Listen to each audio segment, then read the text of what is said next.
The Sierra Madre Casino, whose decayed splendor now lies buried beneath layers of time and ash, originated as a bold and audacious undertaking in the pre-war era of the United States, conceived not merely as a gambling hall, but as a fusion of technological innovation, human fantasy, and luxury,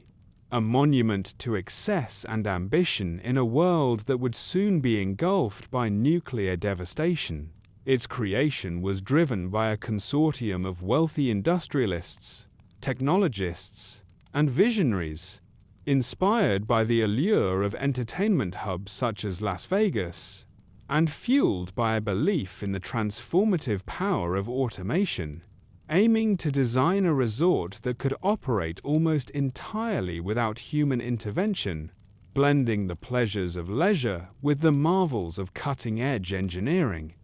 And central to this vision was a desire to craft a space that would endure, not simply as a site of entertainment, but as a fortress of wealth and a testament to human ingenuity. The casino was constructed in Coalition, secret, chosen for its isolation and the ability to remain beyond the scrutiny of rivals, critics, and the increasingly tense political climate of the mid-23th century, allowing its architects and engineers to realize their vision without interference. Overseen by a combination of human designers and automated systems that brought a level of precision, scale, and technological sophistication rarely seen in even the most prestigious resorts of the era. Its architectural design combined Art Deco elegance, contemporary luxury, and forward-looking technological advancements, incorporating holographic projections, automated security systems, and an intricate network of sensors and turrets intended to protect both guests and the immense hoard of gold and valuables carefully concealed within the casino, a treasure so substantial that its very existence became a closely guarded secret, ensuring that the Sierra Madre would attract the elite while simultaneously safeguarding its riches against theft, sabotage, or catastrophe. The construction process itself was a monumental feat, requiring the coordination of numerous contractors, robotics specialists, engineers, and skilled laborers who worked to exacting specifications, producing reinforced vaults capable of withstanding extreme conditions, mechanical systems designed for flawless operation, and an intricate network of hallways, traps, and elevators, all of which were meant to create an environment both inviting and impenetrable, a palace that combined comfort, spectacle, and security in a single cohesive experience. The founders of the casino exhibited an almost obsessive attention to detail, integrating redundancies and fail-safes into every system, from the power grids to the automated service units, ensuring that even in the event of mechanical failure or human interference, the casino could continue operating, reflecting a philosophy in which technology did not merely serve human desires, but actively shaped and controlled the experience of those within, a concept that would later be echoed and distorted by Elijah's own obsessions within the ruined halls of the casino. Beyond its technological and architectural achievements, the Sierra Madre was intended as a cultural and social experience, a place where guests could indulge in more than just gambling, combining theatrical performances, musical spectacles, and immersive interactive environments that engaged all the senses, transforming a visit into a unique and transformative journey, one in which wealth, luxury, and human ingenuity converged to create an environment of timeless indulgence, a microcosm of pre-war aspirations preserved in meticulous detail. Yet even as the casino flourished in concept and early operation, it was inevitably shaped by the broader socio-political context of the United States in the decades leading to the Great War,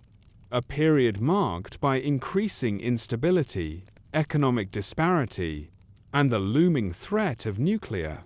conflict, circumstances that reinforced the founders' obsession with secrecy, security, and control, making the Sierra Madre not only a palace of leisure, but also a fortress of safety and preservation, a haven where the excesses of civilization could be enjoyed without interference from a world teetering on the edge of catastrophe. In essence, the origins of the Sierra Madre Casino reflect a complex interplay of ambition, technological achievement, and human desire, blending innovation, luxury, and control into a singular vision of opulence, one that ultimately reveals the fragility of human dreams when faced with forces beyond one's control, as the Great War would soon demonstrate with brutal clarity, leaving the casino not as the thriving utopia its creators had envisioned, but as a haunting ruin, a repository of lost wealth, and a monument to human pride and folly, destined to capture the imagination of scavengers, adventurers, and storytellers in the years that followed, setting the stage for the tragic and morally complex events of Dead Money, wherein Elijah's obsession and the psychological torment of those drawn into his plans echo the ambitions, innovations, and eventual collapse of the Sierra Madre's original vision,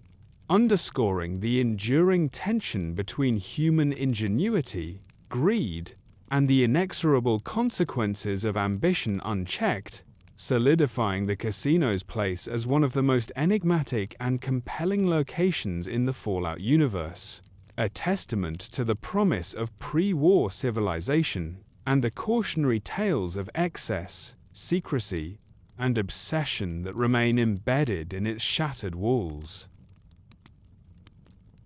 During its pre-war heyday, the Sierra Madre Casino was not merely a building but a symbol of luxury, indulgence, and the peak of human ambition, a place designed to dazzle the wealthy and powerful while simultaneously asserting the technological and cultural supremacy of its creators, representing the pinnacle of pre-war opulence and societal aspiration, where every detail from the floors to the ceilings, from the lighting to the sound, was meticulously curated to produce an immersive environment that seduced, entertained, and, in subtle ways, controlled the behavior of its guests. The casino attracted the elite of the era, from businessmen to celebrities, from politicians to financiers, all seeking the thrill of risk, the glitter of high society, and the rare chance to witness a technological marvel that combined the spectacle of a modern amusement palace with the precision of the most sophisticated engineering, ensuring that every visit was memorable, every gamble was weighted with both excitement and the psychological allure of the unknown, and every corner of the casino reinforced a narrative of wealth, power, and untouchable sophistication. The interiors were designed to impress and overwhelm in equal measure, with lavish decor drawing from Art Deco influences, incorporating polished metals, mirrored surfaces, intricate glasswork, and lighting systems capable of creating moods that shifted subtly in rhythm with the entertainment, while the floors themselves were laid with mosaics and fine carpeting designed to communicate both elegance and exclusivity, signaling to visitors that they had entered a realm apart from ordinary life, a domain where their desires, ambitions, and fantasies were magnified and indulged, yet contained within boundaries carefully delineated by the casino's architecture and technology.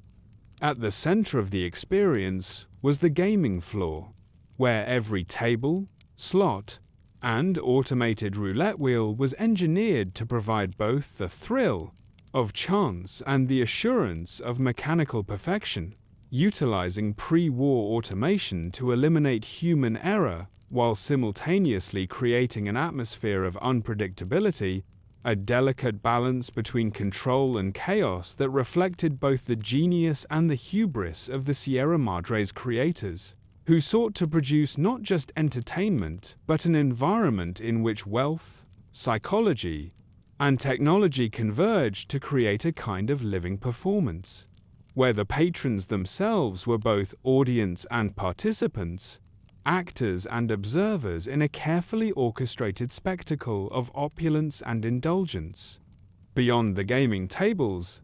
the casino offered extensive leisure facilities, including luxurious lounges, theaters, restaurants, and private suites, all designed to maintain the illusion of absolute sophistication and comfort, with services managed by automated systems that anticipated the needs of each guest, from the preparation of gourmet meals to the precise adjustment of lighting and temperature, creating an experience in which human intervention was minimal yet invisible, ensuring that every moment reinforced the fantasy of perfection, control, and limitless possibility, a manifestation of the pre-war belief that technology and wealth could, if carefully managed, create a space immune to the chaos of the wider world. Entertainment was also central to the Sierra Madre's allure, with theaters and performance halls showcasing musical ensembles, dramatic productions, and variety shows, all calibrated to engage the senses and complement the hypnotic atmosphere of the gaming floors, while holographic technology was employed to produce illusions that enhanced the sense of wonder, allowing for spectacles that seemed impossible yet perfectly real, a prelude to the psychological manipulations that would later define the experiences of those trapped within the ruins,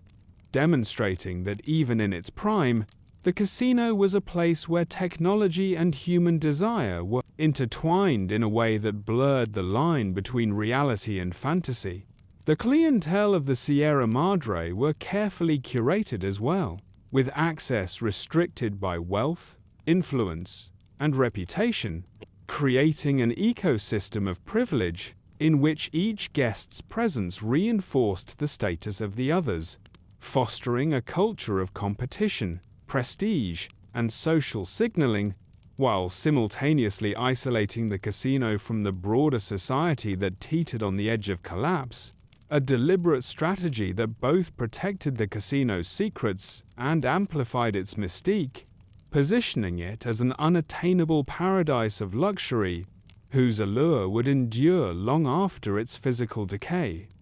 The social dynamics within the casino were as carefully orchestrated as the physical environment, with staff and automation working together to guide behavior, ensure safety, and subtly manipulate outcomes, shaping the experience so that guests felt in control even as every aspect of their visit was choreographed to maintain the narrative of sophistication, exclusivity, and risk, a subtle psychological architecture that foreshadowed the more extreme manipulations of those who would later inhabit the ruined casino, demonstrating that the Sierra Madre's designers were concerned not only with material security, but with the shaping of human perception, emotion, and desire.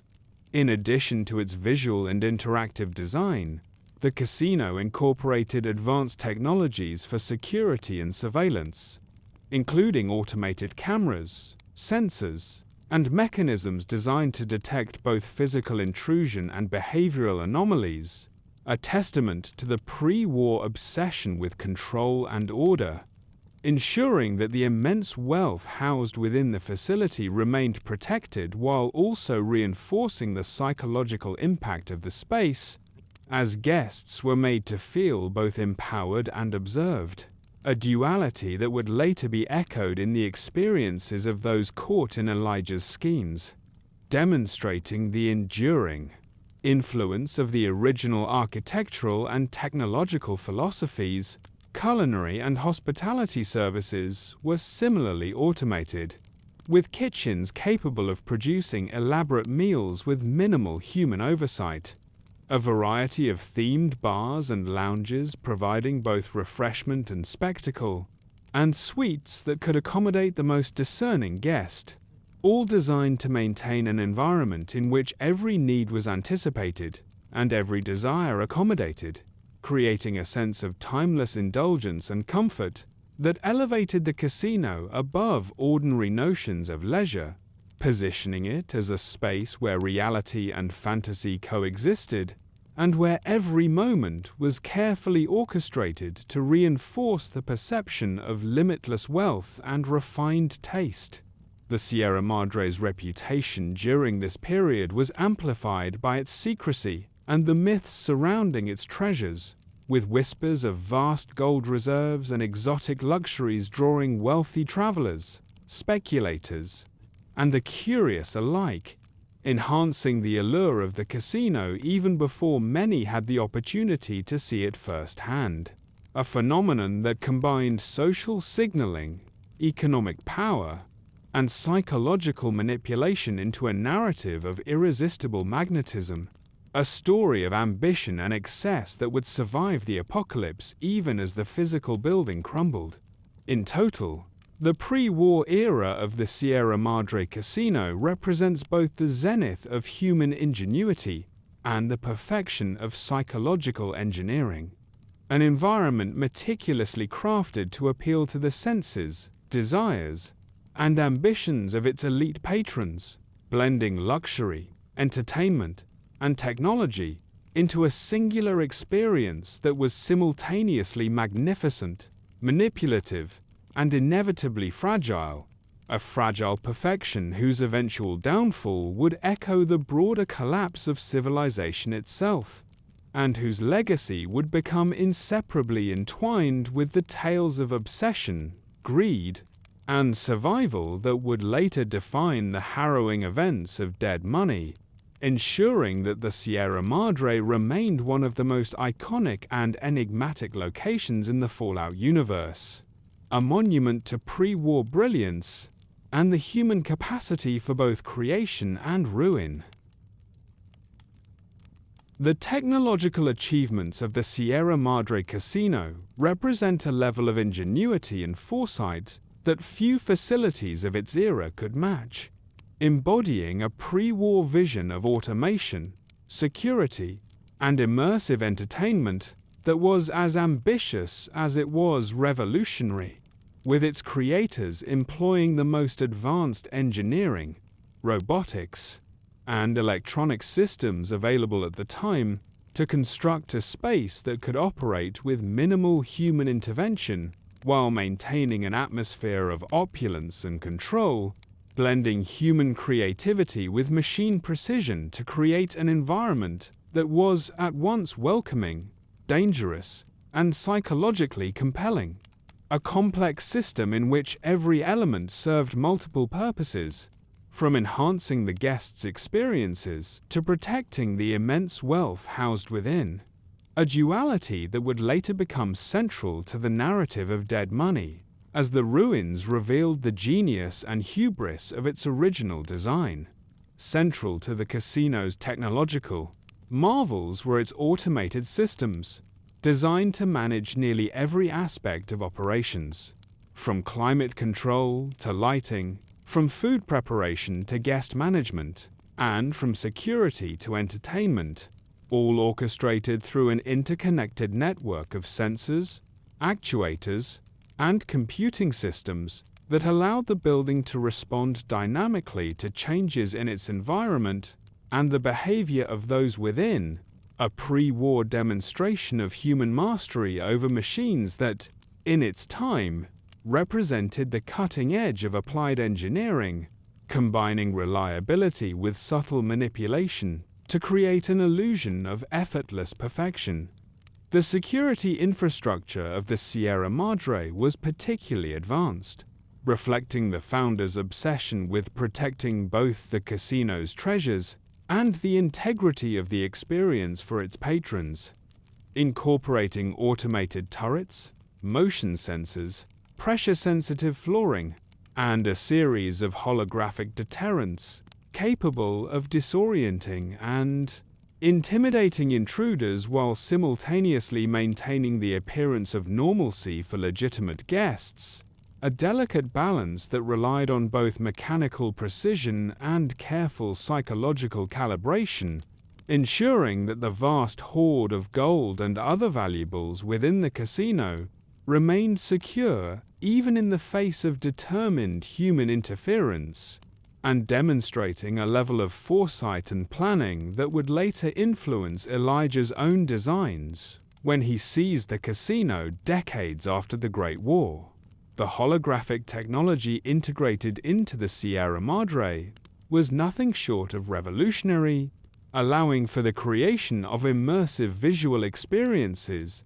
that could alter perception and engage the senses in ways that blurred the line between reality and illusion. From grandiose displays designed to dazzle guests with light and motion, to subtle environmental adjustments intended to manipulate mood and behavior, creating a psychologically layered experience that transformed the casino into a living, reactive organism, where the architecture, the lighting, the sound, and even the movement of guests interacted in a continuous feedback loop, enhancing entertainment, maintaining security, and reinforcing the sense of inaccessibility and wonder that defined the Sierra Madre. Robotics played a similarly important role, with automated attendants capable of preparing meals, delivering beverages, cleaning floors, and maintaining infrastructure with precision and discretion,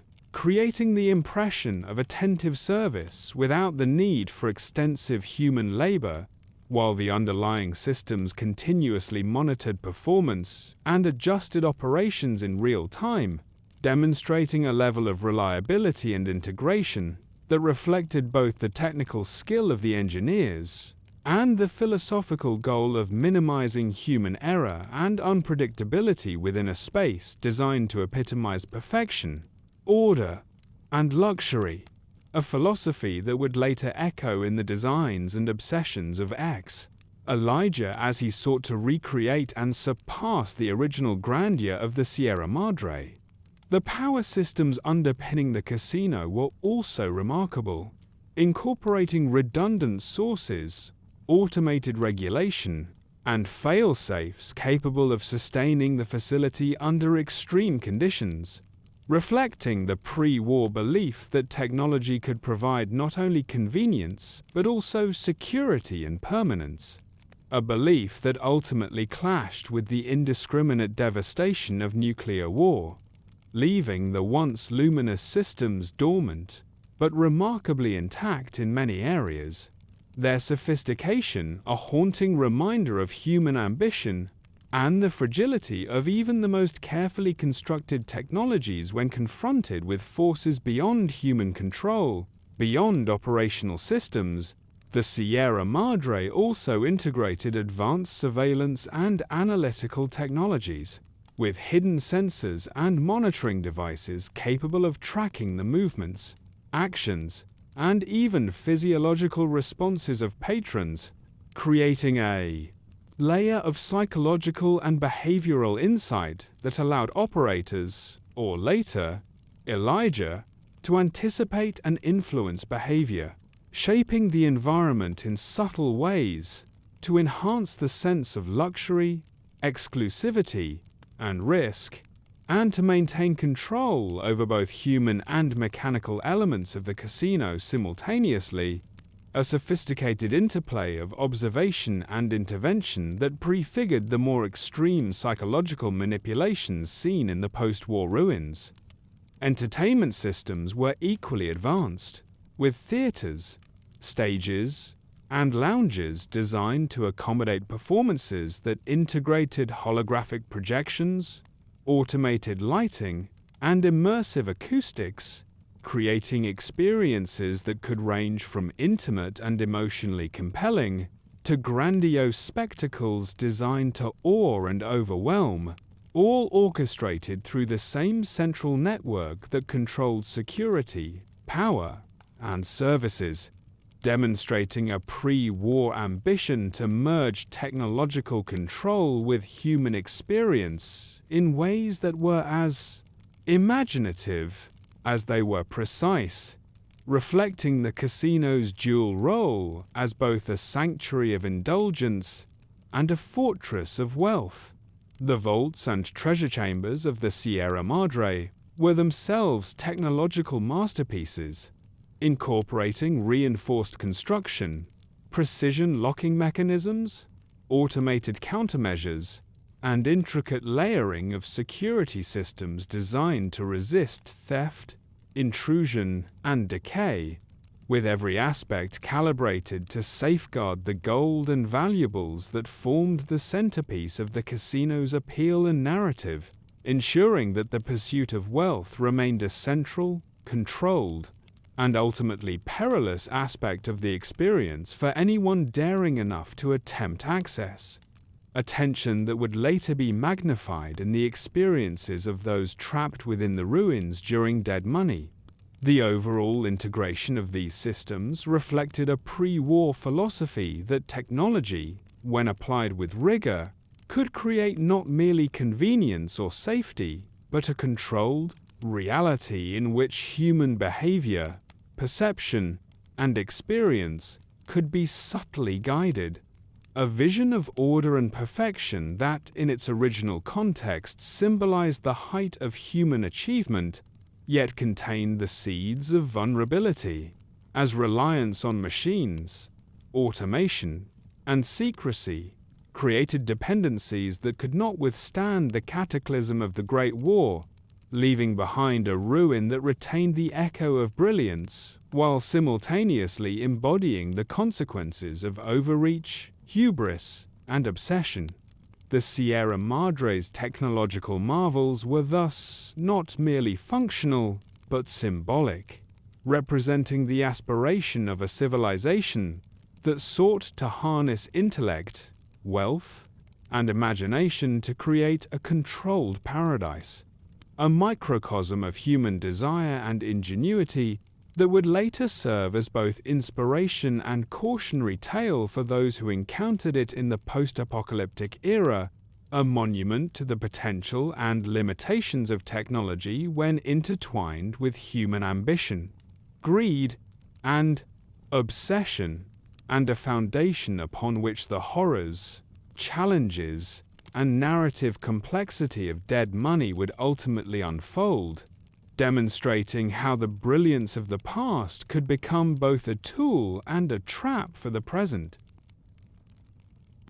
The Sierra Madre Casino was the product of visionaries whose ambition extended far beyond the creation of a mere entertainment complex, its founders representing the apex of pre-war ingenuity, wealth, and obsession. Individuals who sought to craft a space that would not only showcase technological and architectural brilliance, but also stand as a monument to human aspiration, control, and the allure of excess, combining the financial resources of industrial magnates with the intellectual rigor of engineers and designers, all working toward the singular goal of producing an environment that was simultaneously impenetrable, luxurious, and psychologically compelling, reflecting a philosophy that wealth and technology, carefully harnessed, could create a world apart, a realm where the desires and experiences of its patrons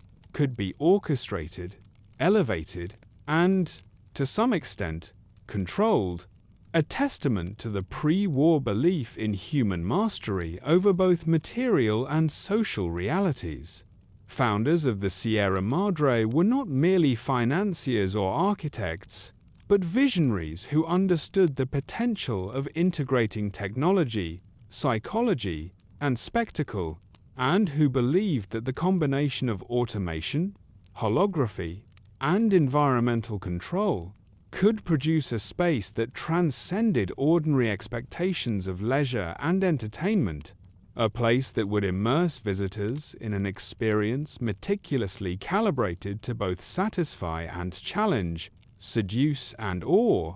a living testament to the possibilities of wealth and ingenuity when applied with precision, foresight, and an almost fanatical attention to detail, a philosophy that would later echo in the tragic obsessions of Elijah, who would, decades later, interpret and expand upon the casino's original principles in ways both brilliant and horrifying. Central to the vision of the Sierra Madre's creators was the integration of wealth and security, the idea that a collection of immense value could be housed, protected, and showcased in a manner that was not only safe, but also integral to the narrative of luxury and exclusivity that defined the casino, with gold and other treasures forming the core around which every technological, architectural, and operational decision revolved, demonstrating a pre-war worldview in which material abundance, human desire, and technological control could converge to create an environment of both power and beauty, a controlled ecosystem in which every element served the larger vision of perfection and permanence, a design ethos that anticipated both admiration and envy, and ultimately, disaster. The founders were also deeply invested in the psychological dimension of the casino, understanding that human behavior could be guided, influenced, and even subtly manipulated through environment, spectacle, and technology, a philosophy that informed the design of every hallway, gaming table, lounge, and performance space, ensuring that visitors would experience not only the thrill of gambling but also a curated perception of luxury, power, and exclusivity, creating a sense of timeless indulgence and aspirational living that elevated the casino above ordinary entertainment facilities, positioning it as a microcosm of the pre-war belief in the transformative potential of human ingenuity.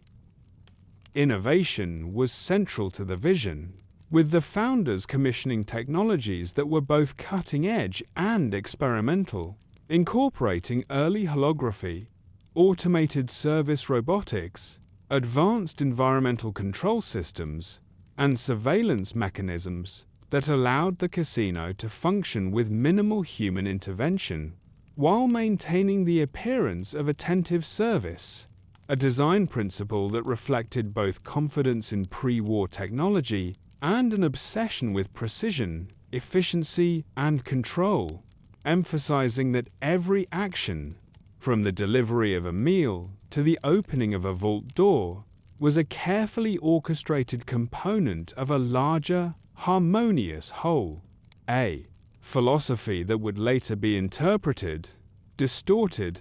and amplified by Elijah's obsessive pursuit of perfection within the same space decades after the world had been reduced to ash. Alongside the technological and operational vision was an equally ambitious social and cultural agenda, as the founders sought to craft a venue that would attract the wealthiest, most influential guests, creating an ecosystem of status, competition, and exclusivity, in which patrons were both participants and spectators in a living theater of wealth and desire, a carefully curated society within the confines of the casino in which behavior, interaction, and spectacle were as integral to the experience as the architectural and technological marvels themselves, reflecting a belief in the capacity of controlled environments to shape human experience, and a pre-war faith in the ability of design and engineering to produce both physical and social order. The founders also exhibited an almost pathological attention to security, incorporating redundancies, fail-safes, and layered defenses into the very structure of the casino. From reinforced vaults and mechanical traps to automated turrets and sensor networks, reflecting a worldview in which material wealth and human ambition could be protected through technological mastery, and in which the threats of theft, intrusion, and sabotage could be mitigated through foresight, planning, and ingenuity, a philosophy that would later resonate in Elijah's own obsession with control and perfection, showing how the vision of the original creators could be both inspiring and, when distorted, destructive. Their ambition extended to the creation of experiences that would outlast the immediate moment, producing environments that engaged the senses, challenged expectations, and elicited emotional and psychological responses, a holistic approach that treated guests not merely as consumers, but as participants in an orchestrated narrative of luxury, danger,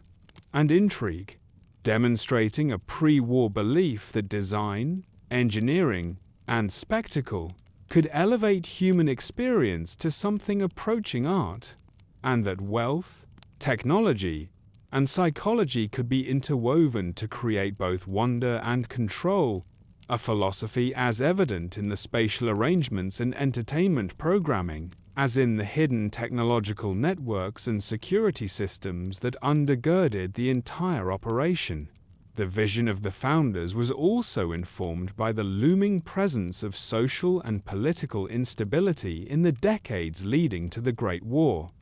An awareness that the world outside the casino was increasingly unpredictable, dangerous, and prone to collapse, which reinforced their obsession with isolation, self-sufficiency, and control, motivating decisions that would protect the casino not only from ordinary human interference, but from the extraordinary disruptions of a world heading toward nuclear catastrophe, ensuring that the Sierra Madre could, in principle, operate as a self-contained utopia of wealth, luxury, and technological mastery, a microcosm of pre-war ideals frozen in time and insulated from the chaos beyond its walls. Ultimately, the founders of the Sierra Madre Casino created a space that was simultaneously a palace, a fortress, and a psychological experiment, a demonstration of what could be achieved when wealth,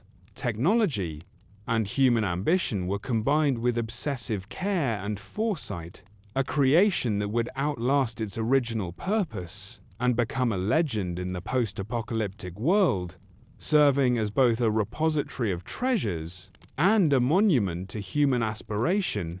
a testament to the potential and fragility of human ingenuity, and a foundation upon which the tragic, morally complex events of Dead Money would unfold, showing that the vision and obsession of its original creators could echo across decades, shaping not only the physical space, but the lives, choices, and fates of those who would later encounter its haunting,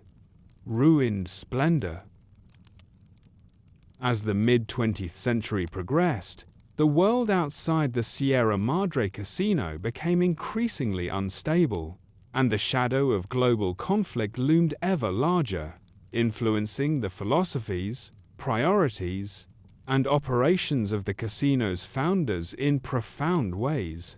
as they recognized that the political and social conditions of their time were deteriorating, with tensions between nations escalating, economic instability threatening wealth and influence, and the technological arms race creating an atmosphere of pervasive uncertainty and risk. A climate that underscored the importance of security, secrecy, and contingency planning within the microcosm of their creation,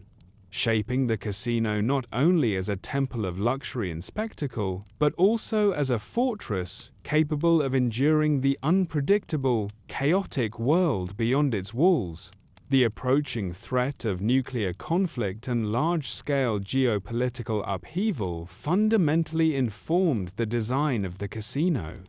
reinforcing the founders' obsession with isolation, redundancy, and automation as they sought to create a self-contained environment that could continue operating under extreme circumstances, preserving both the treasure it housed and the experiences it offered. With systems capable of functioning autonomously for extended periods, and technologies designed to anticipate and mitigate both human and environmental threats, reflecting a pre-war worldview in which foresight, engineering, and wealth could, at least theoretically, insulate one from the external chaos and preserve civilization in microcosm. In addition to technological and operational adjustments, the founders also heightened the psychological and social architecture of the casino in response to the increasing instability of the world outside,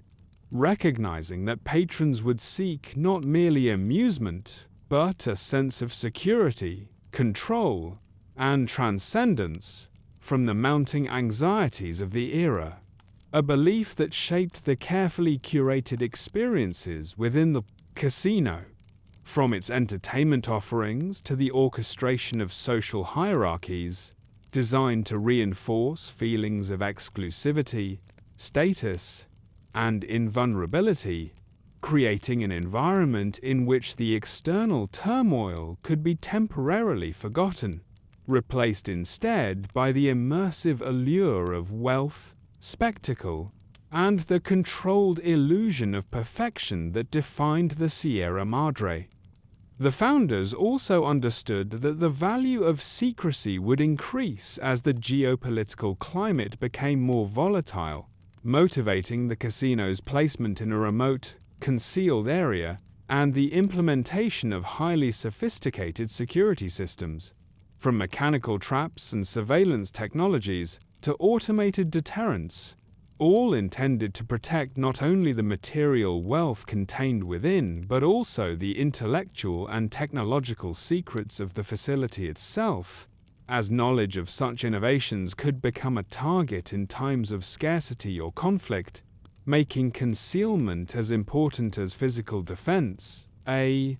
philosophy that would later resonate in the obsessions of Elijah, as he meticulously preserved and amplified these systems to suit his own vision. The approach of war also intensified the founders' preoccupation with longevity and resilience, compelling them to integrate redundancies across every system and to plan for contingencies that could arise in a world increasingly defined by unpredictability, from structural reinforcements and alternative energy systems to fail-safes in food preparation, water supply, and environmental control, ensuring that the casino could survive periods of isolation or disruption, a preemptive measure that reflected both an awareness of human vulnerability and an unshakable confidence in technology, foresight, and human ingenuity as tools for maintaining order in an increasingly chaotic world.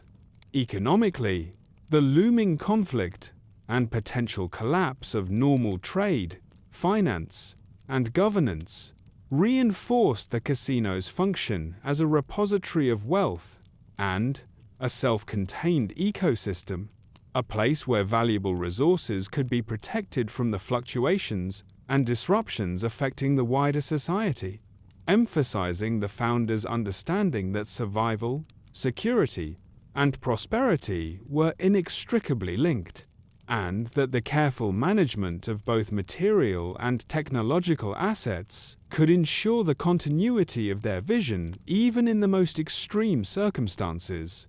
Philosophically, the approaching war crystallized the founders' belief in the necessity of control and foresight,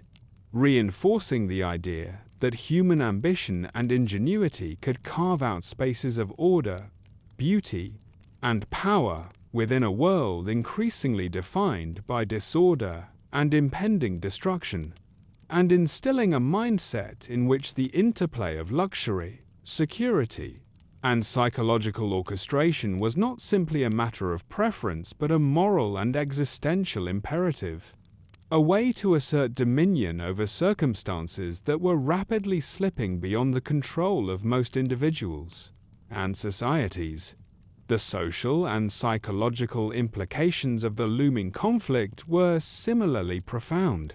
As patrons of the casino, albeit limited in number and selected for wealth and influence, were invited into a space that functioned as both sanctuary and stage, an environment in which their desires, ambitions, and anxieties could be managed, amplified, or subtly manipulated, allowing them to escape, temporarily, the very real threat of global instability while simultaneously reinforcing the narrative of exclusivity, sophistication, and safety, a dual function that reflected the founders' understanding of human nature and their recognition that wealth and influence could be leveraged not only for comfort and spectacle, but for control and order in uncertain times. At the same time, the founders were acutely aware that the approach of war could render even the most sophisticated human designs vulnerable, necessitating a balance between ambition and pragmatism, between spectacle and security, and between innovation and redundancy, ensuring that the casino's systems were capable of maintaining both functional operation and the illusion of perfection, even under conditions of extreme stress, a foresight that later became tragically ironic as the cataclysm of the Great War rendered the grandeur of the Sierra Madre inert, its sophisticated technologies dormant, and its treasures largely inaccessible, leaving only ruins and legends for future generations to discover. In essence, the pre-war era leading up to the Great War forced the Sierra Madre's creators to confront the fragility of human civilization and the limitations of even the most advanced technology, motivating them to construct a space that was at once a palace, a fortress, and a testament to human foresight, a microcosm in which luxury, technology, and ambition were woven together in anticipation of a future marked by uncertainty, danger, and upheaval, a design ethos that simultaneously celebrated human ingenuity and acknowledged the ever-present possibility of failure, a duality that would later be mirrored and magnified in the post-apocalyptic manipulations of Elijah, who interpreted the casino's original vision through the lens of his own obsession, paranoia, and genius. Ultimately, the approach of the Great War cemented the Sierra Madre as both a cultural and technological marvel poised on the edge of catastrophe, a space where human ambition, innovation, and foresight converged with the inevitability of disaster,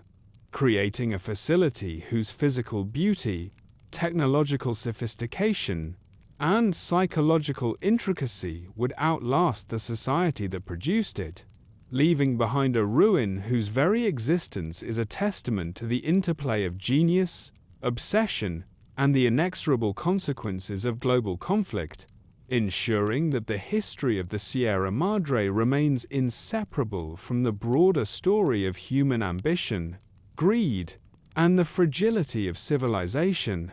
and establishing the foundation upon which the dark, morally complex, and psychologically harrowing narrative of dead money would ultimately unfold, demonstrating that even in its pre-apocalyptic context, the Sierra Madre was conceived not merely as a casino, but as a monument to the human desire to assert order, control, and permanence in a world increasingly defined by uncertainty, and that this vision, though brilliant, carried within it the seeds of its own eventual tragedy and enduring mystique.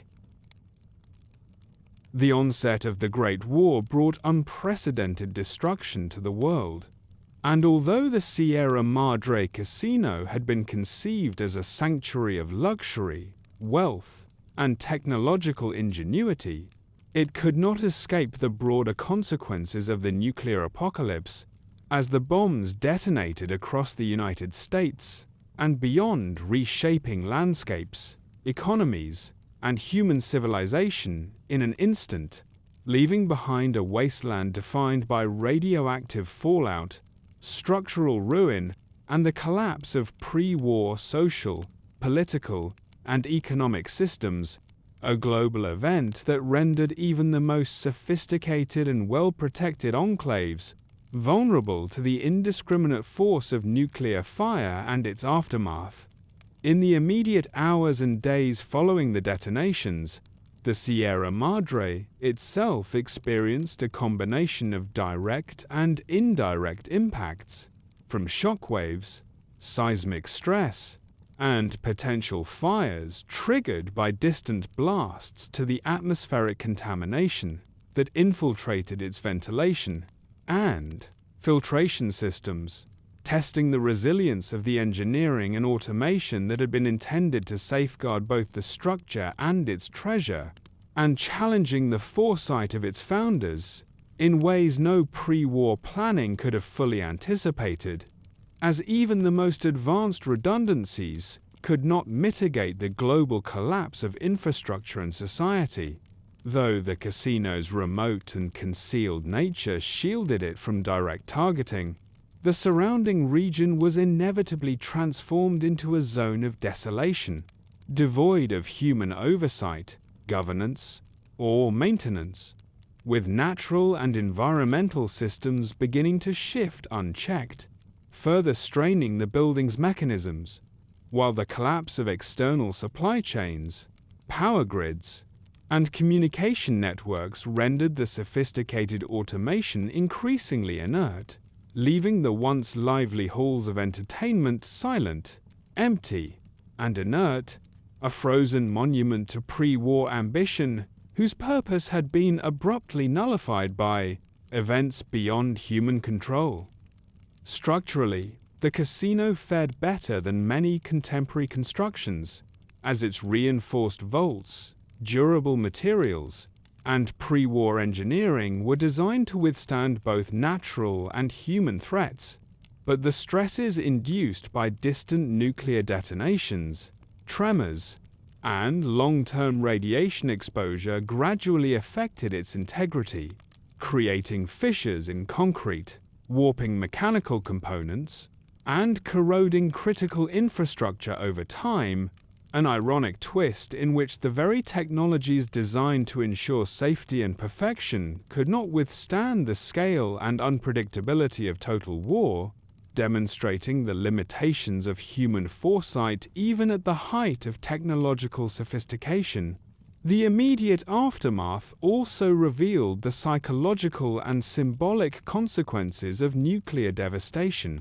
As the casino transitioned from a space of curated pleasure and wealth to an abandoned, silent relic of a world that had vanished almost overnight, its gold and treasures preserved physically but rendered irrelevant in a landscape where human life and society had been decimated, and where survival now depended on adaptation, resourcefulness, and the ability to navigate a radioactive, lawless environment rather than the luxury and spectacle that had defined pre-war existence.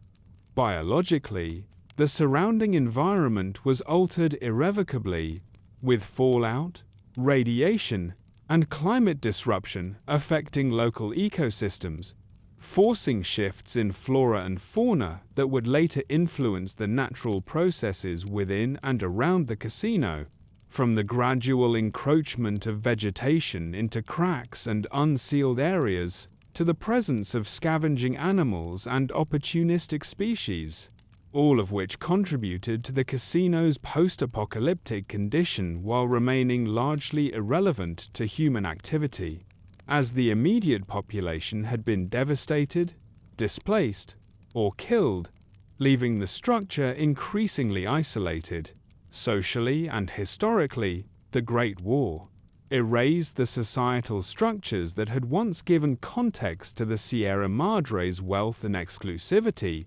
eliminating both the patrons who had filled its halls and the personnel who had maintained its operations, and creating a vacuum in which the casino's cultural significance was suspended.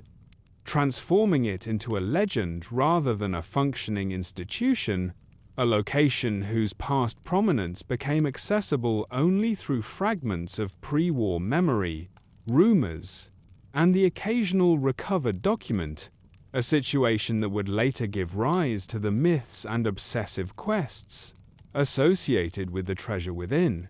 as survivors and wanderers speculated about the wealth and technology left behind, unaware of the true state of the facility. Technologically, the immediate post-war period rendered the casino's sophisticated systems largely inert. As electricity grids failed, automated processes lost oversight, and control networks became isolated, yet remnants of functionality persisted, sporadically, creating an eerie and unpredictable environment. With occasional activations of security turrets,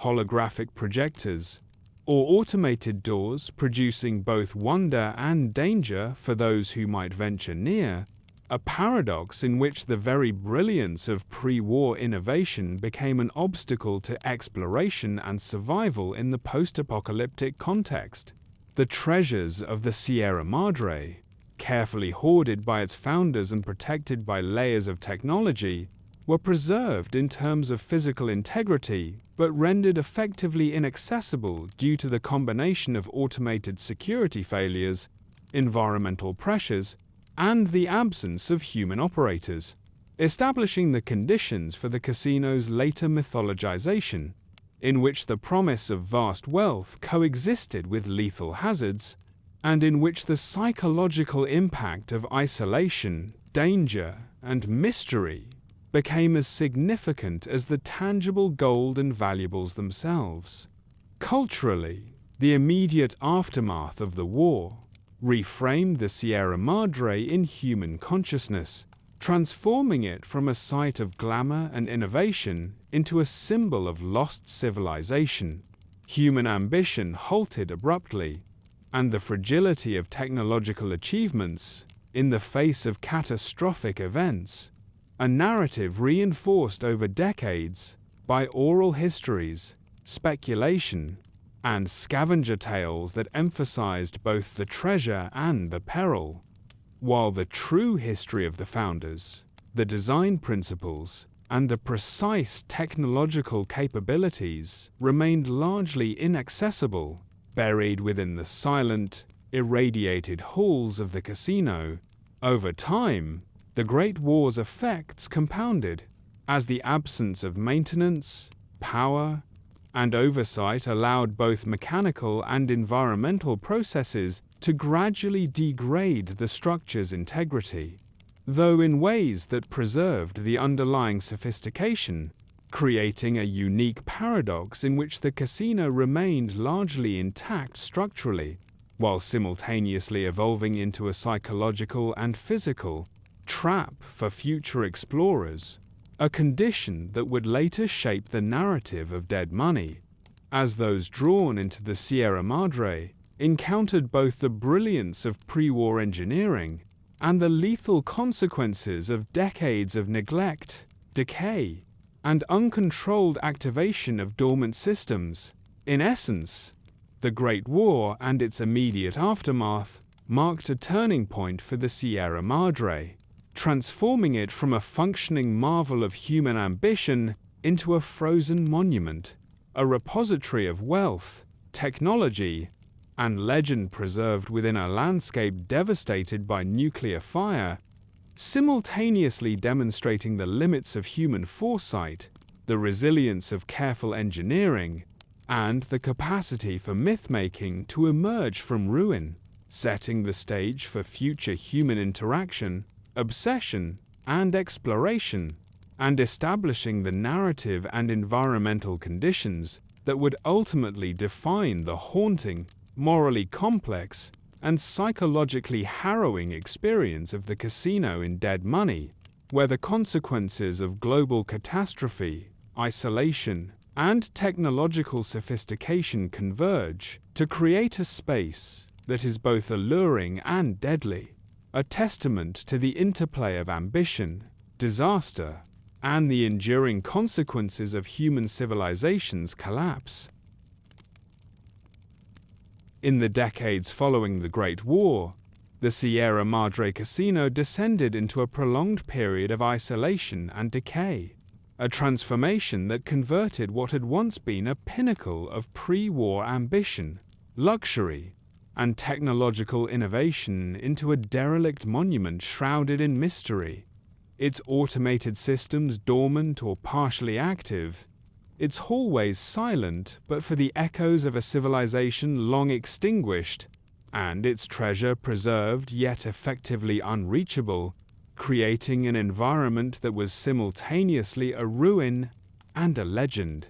a testament to both human ingenuity and hubris, where the passage of time, environmental exposure, and the absence of human stewardship combined to shape the casino into an object of fascination, fear, and obsession for those who later wandered into its domain or heard tales of its existence across the wasteland. Structurally, the building retained remarkable resilience due to the foresight of its pre-war engineers, with reinforced walls, vaults, and critical support systems standing intact against decades of environmental stress, earthquakes, and the subtle but inexorable pressures of thermal expansion, settling, and material fatigue. Yet the absence of maintenance meant that corrosion, rot, and the infiltration of the elements gradually affected both aesthetic and functional components, with cracks widening, paint peeling, metal corroding, and water leaking through previously sealed conduits. An ironic testament to the ingenuity of the original design that could resist catastrophic war, but could not fully escape the slow, persistent forces of decay. Technologically, the casino's advanced systems, ranging from holographic projectors and automated attendants to security turrets and environmental controls, began to function intermittently, producing sporadic flashes of pre-war brilliance in the midst of ruin. With doors opening unexpectedly, holographic images flickering to life, and robotic mechanisms activating erratically, creating an atmosphere of unpredictability that blurred the line between the functional and the haunted, a phenomenon that would later define the psychological tension experienced by those trapped within the casino in Dead Money, as every step, sound, and visual cue carried the potential for both wonder and lethal consequence, illustrating how decay and neglect could amplify the dangers inherent in even the most sophisticated pre-war designs. The surrounding environment, once carefully chosen for secrecy and security, transformed into a hostile and isolating zone, with flora and fauna encroaching on the structure in unpredictable ways, from hardy plants breaking through cracks in floors and walls to scavenging animals inhabiting unoccupied spaces, while the accumulation of dust, debris, and detritus further compounded the disorientation for any intruder, creating a living ecosystem in which the remnants of human design and natural processes coexisted uneasily, reinforcing the sense that the casino, though abandoned, remained a space in which life, danger, and history intersected, a paradox of preservation and decay that made it simultaneously alluring and perilous. Socially and culturally, the isolation of the Sierra Madre fostered myth-making, as knowledge of the casino became increasingly fragmented over time, preserved only through oral histories, rumors, and the occasional pre-war document that survived the apocalypse, producing a narrative in which the casino was alternately portrayed as a treasure trove of unimaginable wealth, a haunted palace populated by restless spirits, and a site of impossible challenges for those daring enough to attempt entry, a process by which fact and fiction merged to create an enduring legend that captured the imagination of scavengers, adventurers, and opportunists, ensuring that the Sierra Madre would remain a focal point of obsession, speculation, and narrative significance long after its abandonment. The casino's treasure, carefully hoarded and protected by pre-war design, remained physically intact yet practically inaccessible, as the combined effects of environmental deterioration, technological dormancy, and the absence of human operators rendered traditional access impossible, creating a psychological tension in which the promise of wealth was inseparable from the risk of injury, disorientation, or death, and establishing the conditions for the obsessive behaviors and extreme measures that would later characterize those drawn into its halls, most notably Elijah, and, eventually, the Courier, demonstrating how the interplay of isolation, decay, and legend could transform an inert structure into a site of high-stakes peril and narrative complexity. Over time, the unpredictability of the casino's partially functional systems created an atmosphere in which the line between animate and inanimate, safe and dangerous, reality and hallucination became increasingly blurred, with malfunctioning turrets, erratic holograms, and failing environmental controls producing both awe-inspiring and terrifying experiences for any who dared enter, reinforcing the psychological impact of isolation and decay, and demonstrating the extent to which the physical, technological, and symbolic deterioration of the casino contributed to its reputation as a place where human ambition and technological mastery persisted in fragmented, threatening,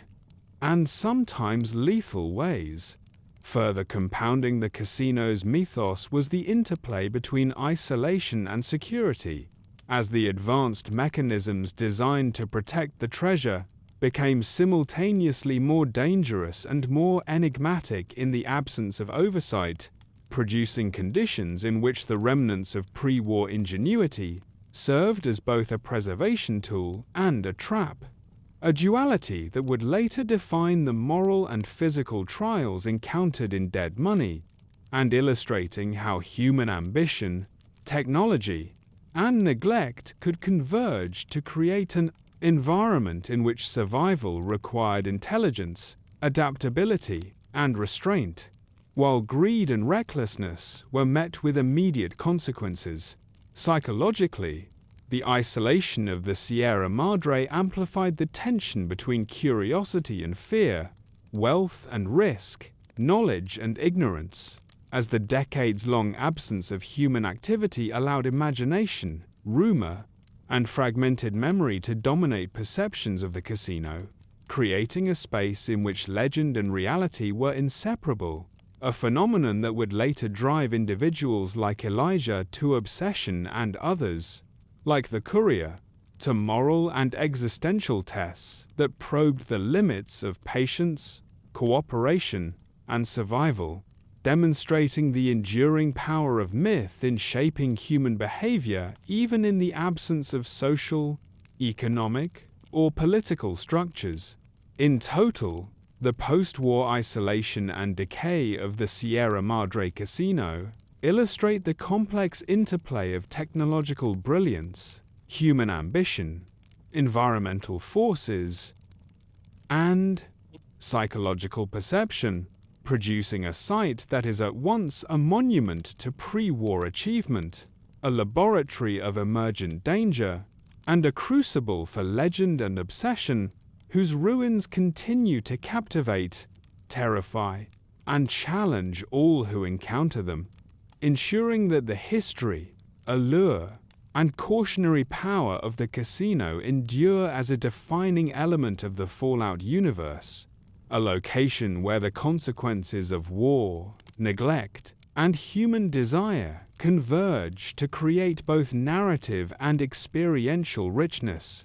and where the physical remnants of civilization, though abandoned, remain intertwined with moral, psychological, and cultural significance in ways that echo through time, solidifying the Sierra Madre as a space of enduring intrigue, danger, and mythic resonance.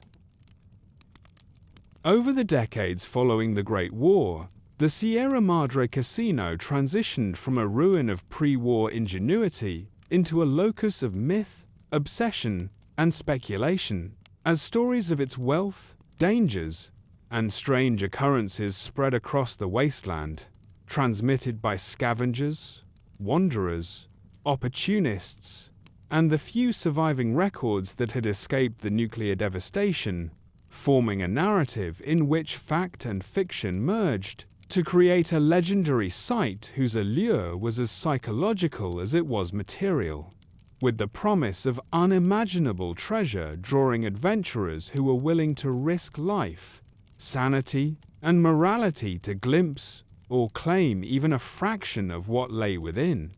A process by which the abandoned casino became not merely a physical location but a symbol of human ambition, greed, and the enduring power of myth in the post-apocalyptic imagination. The stories that emerged in these decades often emphasized the immensity and mystery of the casino's treasures, particularly its gold hoard, which was said to be both vast and meticulously protected by the advanced pre-war technology embedded within the building. A combination of holographic illusions, automated security measures, and environmental traps that had been designed to maintain exclusivity and deter theft, yet which, in the decades of dormancy following the war, took on the aura of supernatural guardianship, as sporadic activations, erratic machinery, and the silent sophistication of the casino's infrastructure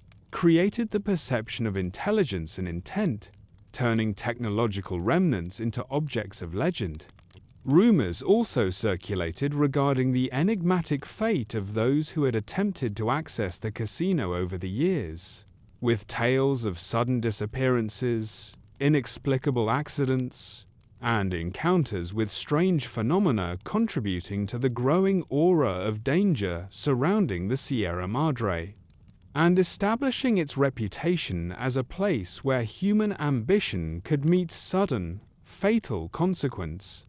A narrative reinforced by the absence of reliable eyewitnesses and the fragmentary nature of post-war knowledge, ensuring that the line between reality and exaggeration became increasingly difficult to discern,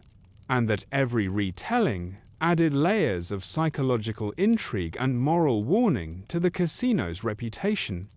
The casino's isolation amplified the mystique,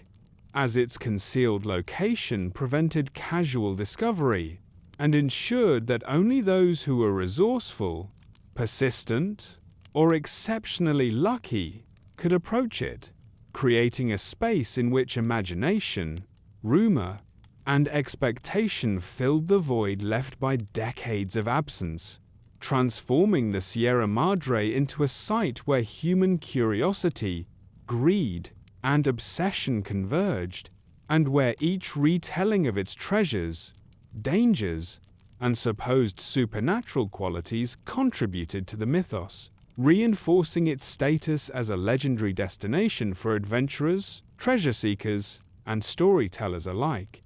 Elements of the casino's design, long, dormant but partially functional, further fueled these legends, as intermittent holographic projections, sporadic turret activations, and the occasional erratic function of environmental systems were interpreted by the living as intentional, almost sentient responses to intruders, creating the perception of a guarded palace whose defenses transcended simple mechanical operation. A phenomenon that blurred the boundary between technological malfunction and myth, contributing to the narrative that the casino itself was a living entity, capable of both attracting and punishing those who dared enter,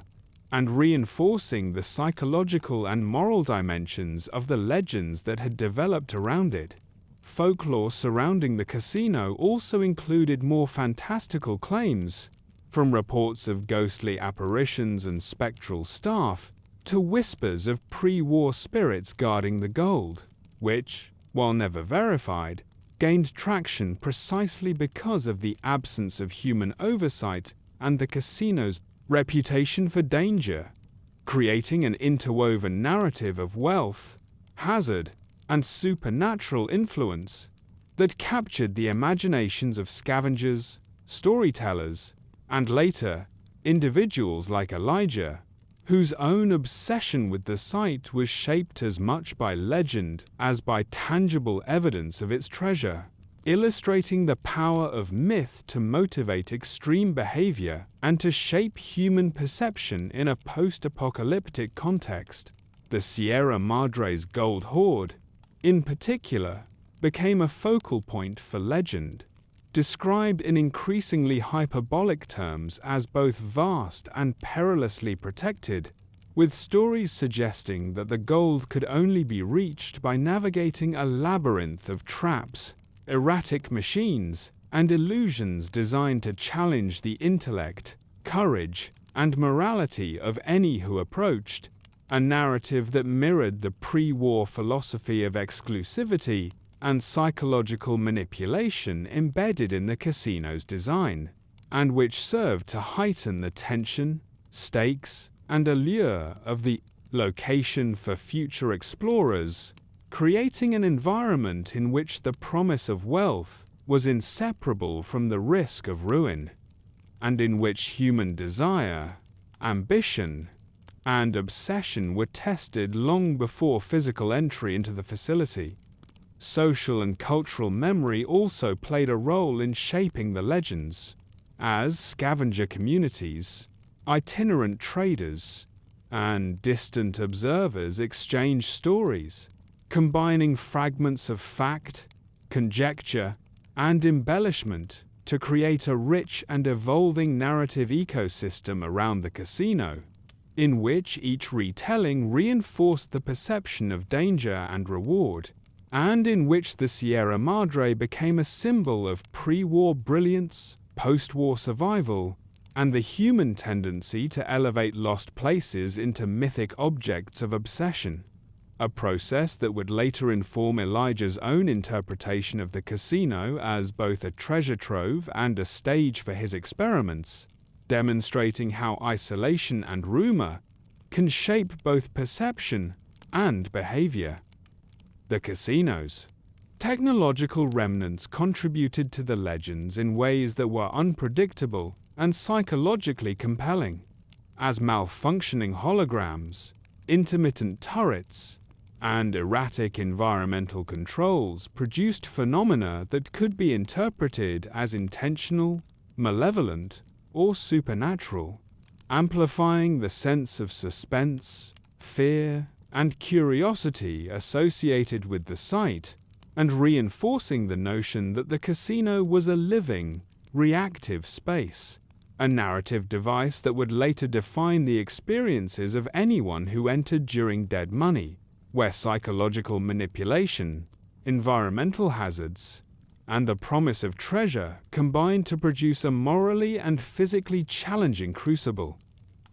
Over time, the legends surrounding the Sierra Madre also served a practical purpose, acting as both warning and incentive, as stories of fatal traps, madness, and the near-impossible challenge of obtaining the treasure discouraged casual trespassers, while simultaneously attracting the desperate, the obsessive, and the skilled, individuals willing to take extreme risks in pursuit of wealth, knowledge, or power,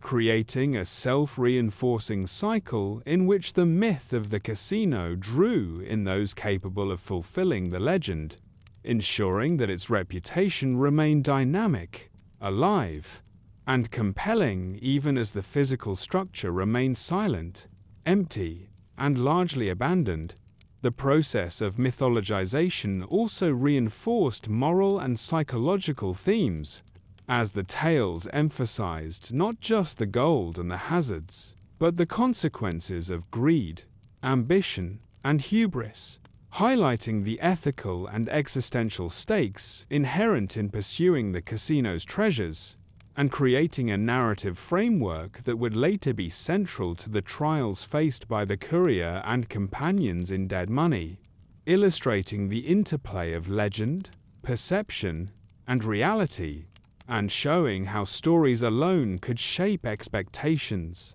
behaviors, and emotional responses in a post-apocalyptic society. In total, the legends and rumors that developed around the Sierra Madre casino during the decades of isolation transformed it from a mere building into a symbol, a locus of psychological intrigue, moral testing, and human obsession, a site where fact and fiction merged, and where the post-war imagination projected both desire and fear onto the ruins,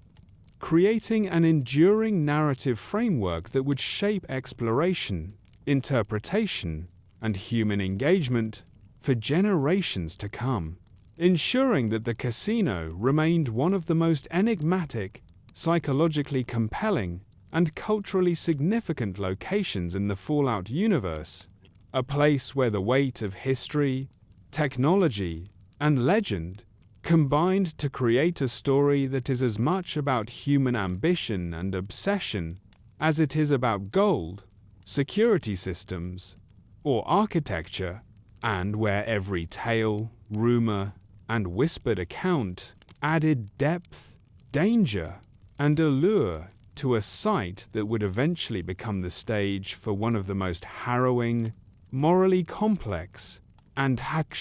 psychologically intense adventures in the wasteland. Elijah, a scribe of the Brotherhood of Steel, whose brilliance defied convention and earned him the rank of Elder, an honor normally reserved exclusively for paladins, represents one of the most consequential and morally complex figures in the post-war Mojave, a man whose scientific genius and obsessive drive for technological mastery would ultimately redefine the possibilities and perils of pre-war devices, illustrating both the extraordinary potential of human intellect and the devastating consequences of untempered ambition, as he could understand the mechanics of a device simply by observing it, iterating and improving upon it in ways considered unorthodox, even heretical, by his peers, leading to frequent conflicts with the more conservative elders of the Brotherhood and forcing their decision to send him eastward, ostensibly to establish a new chapter, but more accurately, to exile a disruptive genius whose ethical compass and methods they could not condone. A relocation that became the first step in a trajectory that would see Elijah abandon convention, manipulate human and technological assets alike, and forge a path toward one of the most infamous and dangerous endeavors in the wasteland. In the Mojave, Elijah's relentless pragmatism and pathological need for control manifested immediately, as he treated those around him not as individuals but as instruments to achieve his objectives, relying on remote communication via terminal screens, and issuing commands to scribes, paladins, and subordinates with the expectation of unquestioning obedience, a management style that extended even to his pupil, Scribe Veronica Santangelo, the only individual with whom he maintained a working, albeit largely one-sided, relationship, mentoring her while keeping her in the dark about many ethical and interpersonal manipulations, including her coerced separation from Christine Royce, further emphasizing the depth of his willingness to manipulate human behavior in pursuit of technological and strategic goals. Elijah's strategic focus was initially directed toward the Hoover Dam, an artifact of pre-war infrastructure whose potential to influence regional power he recognized immediately, yet he found the new California Republic had claimed it before he could act, a setback he dismissed with scorn, likening the NCR's seizure to children playing with a bomb, and turning his obsessive attention to the Helios 1 solar power facility, where his actions dispatching paladins on increasingly questionable missions to acquire technology revealed a blend of brilliance and hubris, as he prioritized long-term technological gains over tactical prudence, creating conflicts with other Brotherhood members, and setting the stage for what would later be called Operation Sunburst, a pivotal event in which Elijah's unyielding adherence to his vision directly contributed to the Brotherhood's tactical losses, yet also demonstrated the scope of his ingenuity and his capacity to pursue extraordinary solutions under extreme conditions. When the NCR overran Helios 1, Elijah's response was emblematic of his character. Refusing retreat or compromise, he vanished without warning, leaving his chapter to regroup under his successor, Nolan McNamara, and cementing his reputation as both a deserter and a rogue genius, while internal analysis by the Brotherhood later confirmed that his obsession with securing technologies such as Archimedes 2 and his refusal to adapt tactically endangered lives and infrastructure, earning him a designation of high-priority target by the Circle of Steel, the Brotherhood's internal affairs and special operations branch. Yet these consequences did little to temper his personal pursuit of knowledge, control, and pre-war treasures, illustrating the alignment of his intellectual ambition with a single-minded, often ruthless pragmatism.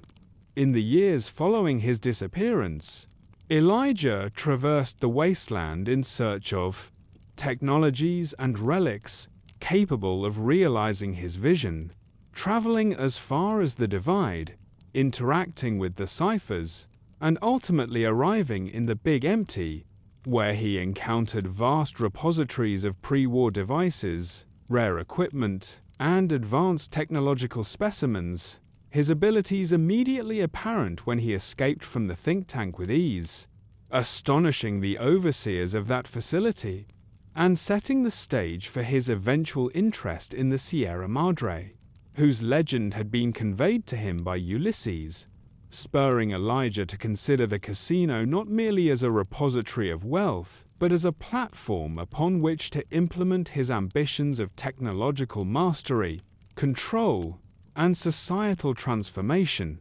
Prior to venturing to the Sierra Madre, Elijah methodically prepared, experimenting on the survivors of Little Yangtze Prison with explosive collars, fine-tuning radio frequencies, and adapting pre-war devices for control, while simultaneously defending against both human and robotic adversaries, including Securitrons and Circle of Steel operatives like Christine Royce, whom he captured and subsequently experimented upon, demonstrating a combination of strategic foresight, technical skill, and ethical indifference, qualities that would define his approach to the Sierra Madre itself, where he found the casino preserved by the mysterious cloud, its pre-war mechanisms intact and extraordinarily responsive to his technological interventions. Upon arrival, Elijah quickly recognized the potential of the casino's automated security systems and vending machines, seeing in them the means to create a golden paradise, a new society sustained and protected by technology, with collars to enforce obedience, holograms to provide defense, and vending machines to supply resources, while leveraging human captives as instruments to unlock the deeper secrets of the casino, orchestrating a complex web of control, coercion, and experimentation that reflected both his genius and his moral detachment, ultimately establishing him as the architect of a unique, deadly, and psychologically sophisticated domain, whose defenses, mechanisms, and manipulations would later challenge and shape the experiences of those, such as the courier, who ventured within, making Elijah's arrival at the Sierra Madre not merely a geographic event, but a convergence of intellect, obsession, and ambition, laying the foundation for one of the most infamous chapters in post-war Mojave history. Upon establishing himself at the Sierra Madre, Elijah encountered a complex environment already steeped in mystery, danger, and unintended experimentation, for the casino and its adjoining villa had been subjected before the Great War to secret tests commissioned by Frederick Sinclair and facilitated by executives from Big MT, who, in exchange for financial backing and access to cutting-edge pre-war technology, used the Sierra Madre as a testing ground for experimental chemical agents, most notably a highly toxic airborne compound developed at Big MT's Z43 innovative toxins plant, which, when inadvertently released due to faulty ventilation during construction, caused severe injury to workers and required the provision of untested hazmat suits that, unknown to Sinclair or the laborers, were themselves part of ongoing experiments, creating a tragic cycle of exposure, entrapment, and observation that set the stage for the post-apocalyptic evolution of the ghost people. Human beings, who, trapped in their cumbersome protective suits during the war, became permanently intertwined with the cloud that would later blanket the casino, their minds, bodies, and faculties twisted over the centuries by both chemical exposure and isolation, in an environment that was simultaneously familiar and hostile, a fate whose precise sequence remains uncertain but whose consequences were unmistakable. As these former workers adapted to survive, learning to navigate the labyrinthine corridors, maintain rudimentary tools and weapons, and exploit environmental hazards in ways that reflected both residual intelligence and the grotesque influence of mutation, producing a humanoid presence that was part human, part twisted by the cloud, and entirely formidable in combat. Under Elijah's arrival and influence, the ghost people were further subsumed into his obsessive designs, with his brutal pragmatism, technological mastery, and pathological need for control, allowing him to repurpose their existence as instruments of both experimentation and coercion, outfitting captives with explosive collars and integrating them into a complex system of obedience, competition, and survival that tested both psychological limits and the capacity for human cooperation, demonstrating the deadly potential of human ingenuity when combined with coercive technology and ethical disregard, and showing how his scientific acumen could manipulate not only machines, but also flesh, behavior, and group dynamics, using fear, rewards, and proximity to the coveted Sierra Madre treasure to motivate compliance while observing the consequences of greed, mistrust, and ambition in microcosmic social systems. The ghost people, distinct from feral ghouls yet similarly transformed by radiation and the cloud, were characterized by their stiff, hunched postures, unnaturally curled fingers, and shambling, twisting movements. The combination of mutation and the heavy, cumbersome suits creating an unsettling, almost mechanical grace, while the compressed gas vents in their rebreathers and the occasional emissions of the cloud added an audible and visible signature that marked their presence as both hazard and curiosity, allowing them to function as living security. Their behavior often influenced by environmental stimuli such as noise, intrusions, or the movement of outsiders,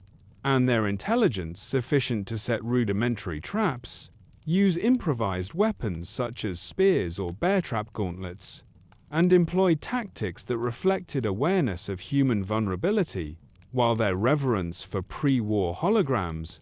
observed in their fascination with stationary projections or human figures perceived as holographic, further demonstrated the cognitive residues of their former selves, a blend of learned behavior, mutation-induced cognition, and environmental conditioning that made them unique among post-war entities. Over time, the ghost people became inextricably tied to the Sierra Madre itself, their existence inseparable from the toxic cloud that enshrouded the casino and the villa, producing a micro-ecosystem in which human, chemical, and technological legacies converged, their continued activity ensuring that the casino remained both protected and lethal, a living remnant of pre-war experimentation, post-war mutation,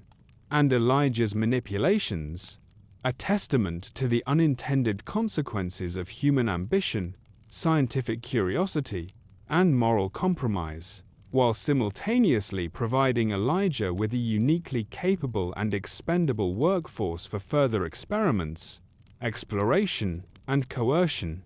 including the eventual integration of new arrivals such as the courier and others, coerced to participate in his plans, whose actions reinforced the cyclical nature of greed, mistrust, and lethal competition within the Sierra Madre, a dynamic that mirrored the original intentions and experiments of both Sinclair and Big MT, while expanding upon them with a layer of deliberate, human-directed cruelty and engineering that could only have been achieved by a mind like Elijah's,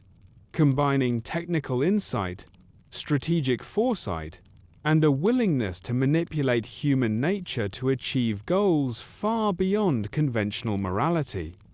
Biologically and behaviorally, the ghost people are extraordinarily resilient, their bodies and mutations augmented by prolonged exposure to the cloud, which acts as both preservative and enhancer, rendering conventional attacks ineffective, while their pre-war suits restrict communication and mobility in ways that reinforce their eerie, dehumanized presence, yet the combination of intelligence, learned tool use, and environmental adaptability makes them uniquely dangerous, capable of responding to threats with ambushes, traps, and strategic aggression, attacking outsiders immediately upon detection, and often using the infrastructure of the villa and the casino itself to manipulate, corral, or eliminate perceived threats, a system of predation and control that demonstrates how technology, chemical exposure, and human ingenuity can converge to produce a fully integrated, self-sustaining defensive organism, one that reflects both the unintended consequences of past experiments and the deliberate orchestration of a singularly ambitious mind, highlighting how the intersection of science, technology, and obsession can create environments and entities that transcend their original purpose, leaving enduring lethal legacies that shape the survival and experience of all who enter the Sierra Madre.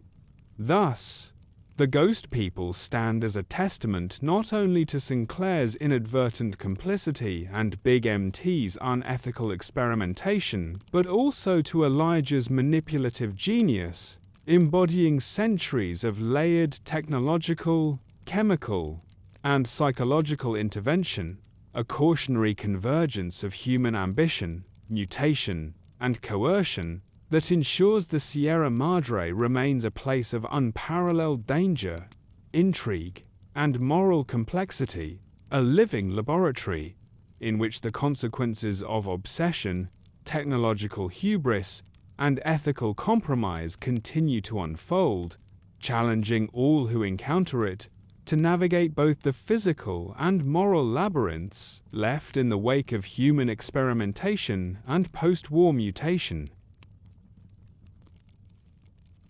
Elijah's vision of the Sierra Madre Casino as a golden paradise represented the apex of his ambition, a meticulously conceived plan to transform the abandoned post-apocalyptic ruin into a utopia of wealth, perfection, and controlled human experience, an environment in which his ideals of order, refinement, and absolute authority could be realized within the confines of the casino's sophisticated, albeit partially degraded, pre-war infrastructure, a vision that reflected both his genius and his obsession, blending technological mastery, psychological manipulation, and architectural ingenuity into a singular experiment in power, control, and human behavior,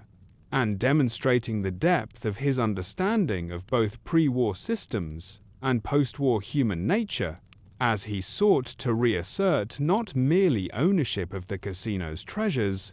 but dominion over the very dynamics of desire, cooperation, and morality that would unfold within its walls.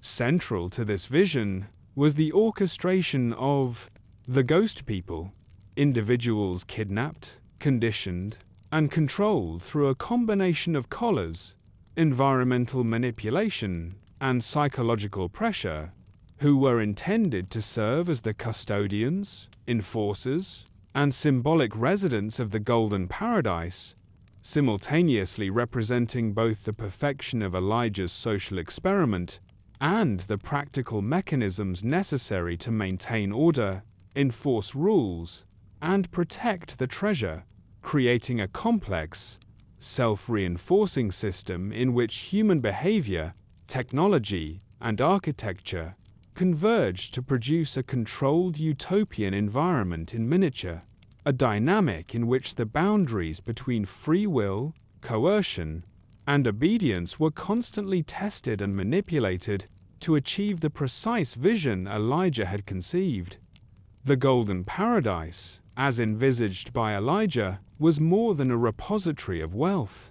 It was a living demonstration of his philosophical and psychological theories, an artificial ecosystem in which human ambition, desire, and fear could be harnessed, directed, and measured, a space in which each corridor, holographic projection, trap, and environmental control was designed to elicit a specific response, encourage compliance, or challenge morality,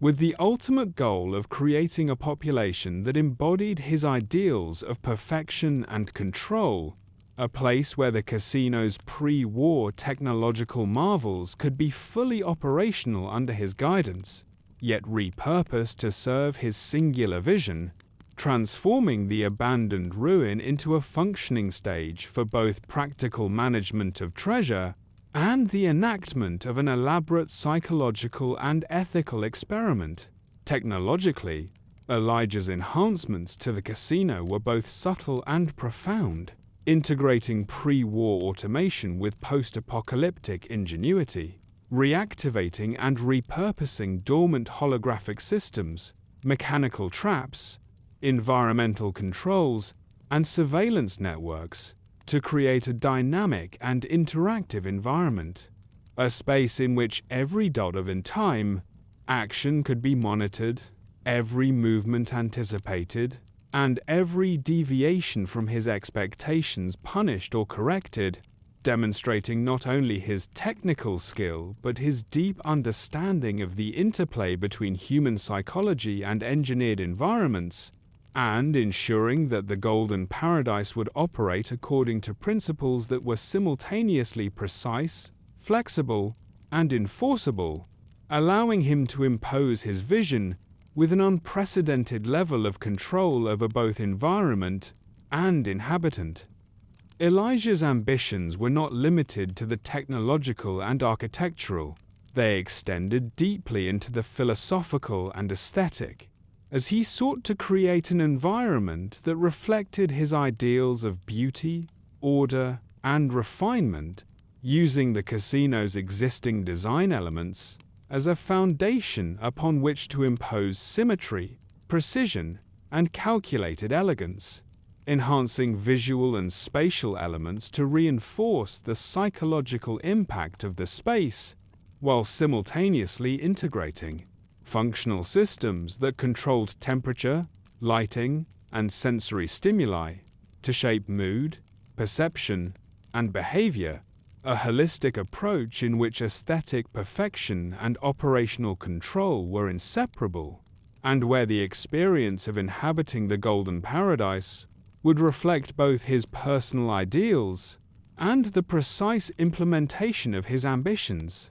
Yet the execution of this vision was fraught with inherent instability, as the Golden Paradise depended on the constant interplay between human behavior, technological systems, and environmental management, all of which were vulnerable to disruption, error, and human unpredictability, creating conditions in which the carefully constructed utopia was poised on the edge of collapse, a fact that both reflected the limitations of human foresight and enhanced the dramatic tension of the enterprise, illustrating how obsession with perfection can render even the most meticulously planned systems susceptible to failure, and how the interplay of control, wealth, and human psychology can produce unintended consequences, a dynamic that would ultimately shape the tragic unraveling of Elijah's plans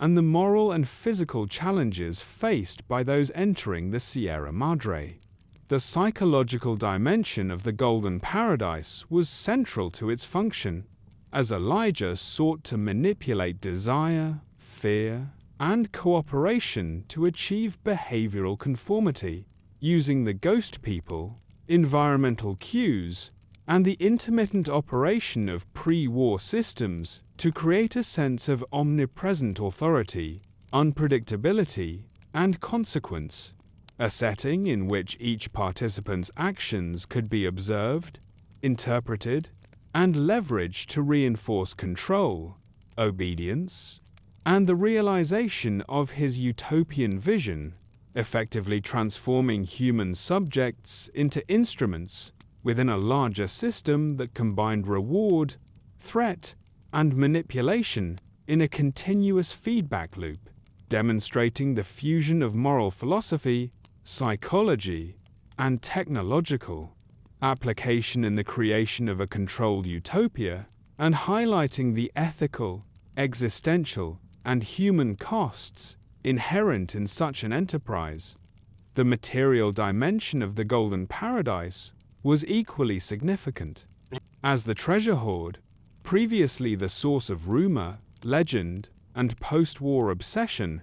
was intended to function not merely as wealth, but as both incentive and symbolic anchor, reinforcing obedience, inspiring loyalty, and creating a tangible representation of success, aspiration, and power, a physical manifestation of Elijah's vision that tied psychological control directly to material reward, ensuring that the pursuit of gold, survival, and compliance were inseparable within the environment, and linking the legacy of pre-war ambition with the post-war obsession that defined both the casino and its inhabitants, an interplay of tangible and symbolic elements that enhanced the narrative and experiential complexity of the Golden Paradise. Ultimately, the unraveling of Elijah's Golden Paradise was as inevitable as it was dramatic, a consequence of the inherent instability of human systems, the unpredictability of individual behavior, and the fragile interdependence of technology, psychology, and environment, as even the most meticulous planning could not fully account for errors, resistance, or unforeseen events, illustrating the limitations of control, the consequences of obsession, and the vulnerability of utopian visions in extreme circumstances, a lesson that resonates in the narrative of Dead Money, where the failure of the Golden Paradise serves as both a literal and symbolic turning point, demonstrating how ambition, ingenuity, and hubris intersect with unpredictability, mortality, and moral consequence, leaving behind a legacy of ruin, myth, and psychological resonance. In total, Elijah's golden paradise represents both the height of his ambition and the ultimate demonstration of its fragility, a period in the history of the Sierra Madre casino in which technology, psychology, and human desire were orchestrated to create a controlled utopia, yet one whose collapse illustrates the dangers inherent in obsession, the limits of control, and the ethical and practical challenges of imposing perfection upon both environment and human subjects, producing a narrative of wonder, terror, and moral complexity that continues to define the significance of the Sierra Madre within the Fallout universe, a testament to the interplay of genius, ambition, and human fallibility, and a foundational moment that shapes the experiences, challenges, and moral questions encountered by those who later navigate the casino in Dead Money, ensuring that the Golden Paradise, though destroyed, endures as both legend and cautionary tale, a symbol of the convergence of ambition, obsession, and ruin. The Sierra Madre Casino, long famed for its pre-war technological marvels and sophisticated design, evolved under the direction of Elijah into a lethal labyrinth of traps, automated defenses, and psychological hazards, a network of mechanisms designed to protect its treasure, enforce obedience, and manipulate those who entered, combining both the ingenuity of its original engineering with post-war enhancements and post-apocalyptic improvisation to produce an environment in which every corridor, room, and system could be weaponized, monitored, or used to induce fear, uncertainty, and compliance, creating a space that was simultaneously alluring, perilous, and psychologically oppressive, and demonstrating how human ambition, technological mastery, and obsession with control could converge to produce an environment of both intellectual fascination and mortal danger. At the core of the casino's defenses were the advanced pre-war security systems, which included automated turrets, laser, grids, pressure-sensitive floors, and high-precision mechanical traps, all designed to prevent unauthorized access to its hoarded treasures and to safeguard against theft or disruption, a level of sophistication that reflected the original vision of the casino's creators, while also serving as a template for Elijah's enhancements, which amplified both lethality and psychological impact, repurposing these systems not merely for security but for behavioral conditioning,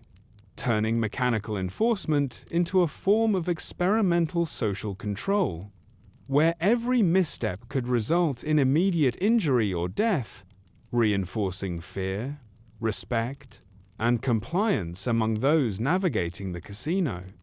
The holographic systems integrated into the casino further increased both complexity and danger, projecting illusory walls, pathways, and figures to confuse, disorient, and manipulate intruders, blending reality with visual trickery in ways that challenged perception, delayed progress, and increased the stakes of each decision,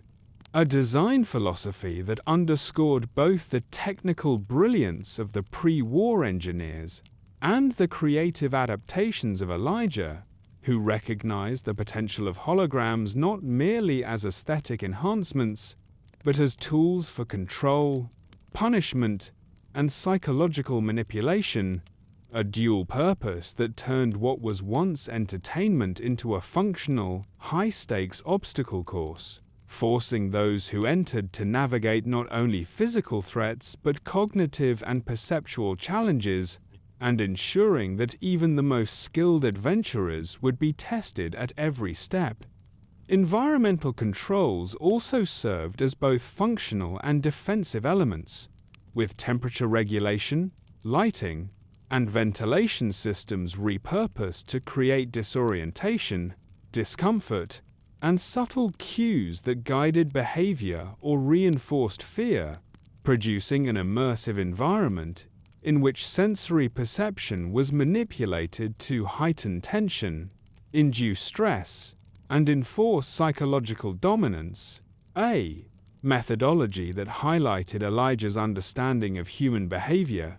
the interplay of environment and cognition, and the capacity of architectural and technological design to influence action, thought, and emotional response, turning the casino itself into an instrument of control and a medium for the enactment of his golden paradise vision, even as that vision remained contingent upon the manipulation and obedience of the ghost people and other human participants. Mechanical traps, both visible and hidden,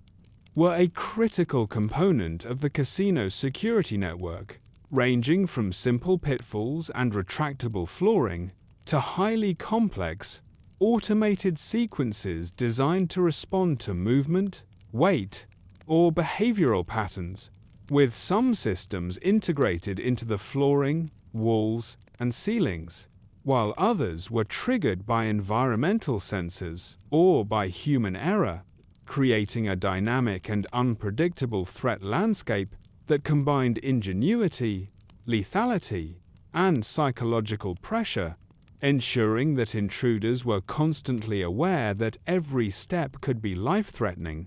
a condition that elevated the casino from a simple repository of wealth to a high-stakes crucible of survival, risk assessment, and moral decision-making, in which the consequences of curiosity, greed, or miscalculation were immediate and absolute. The interplay of pre-war technology and post-war improvisation created a layered and adaptive defense system in which legacy mechanisms occasionally interacted with modifications introduced by Elijah to produce effects that were both lethal and unexpected, an environment in which the partially dormant and partially active systems created an unpredictability that tested not only physical skill, but problem-solving, observation, and psychological resilience, reinforcing the notion that the casino's security was as much a mental challenge as a physical one,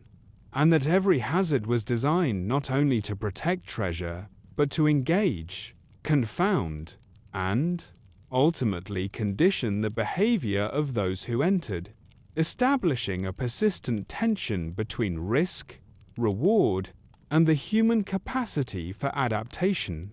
The ghost people themselves were integrated into this network of hazards, functioning as both enforcers and living components of the security system, their actions guided by collars, training, and fear, reinforcing the lethal mechanisms of the casino while simultaneously observing and responding to intruder behavior, a combination of human and technological enforcement that ensured the system remained both adaptive and relentless, and that reinforced the psychological pressure inherent in navigating the casino, as every encounter was potentially lethal, morally fraught, and psychologically taxing, creating a continuous loop of threat, observation, and response that elevated the casino into one of the most challenging environments in the post-apocalyptic world. The security systems were further enhanced by Elijah's understanding of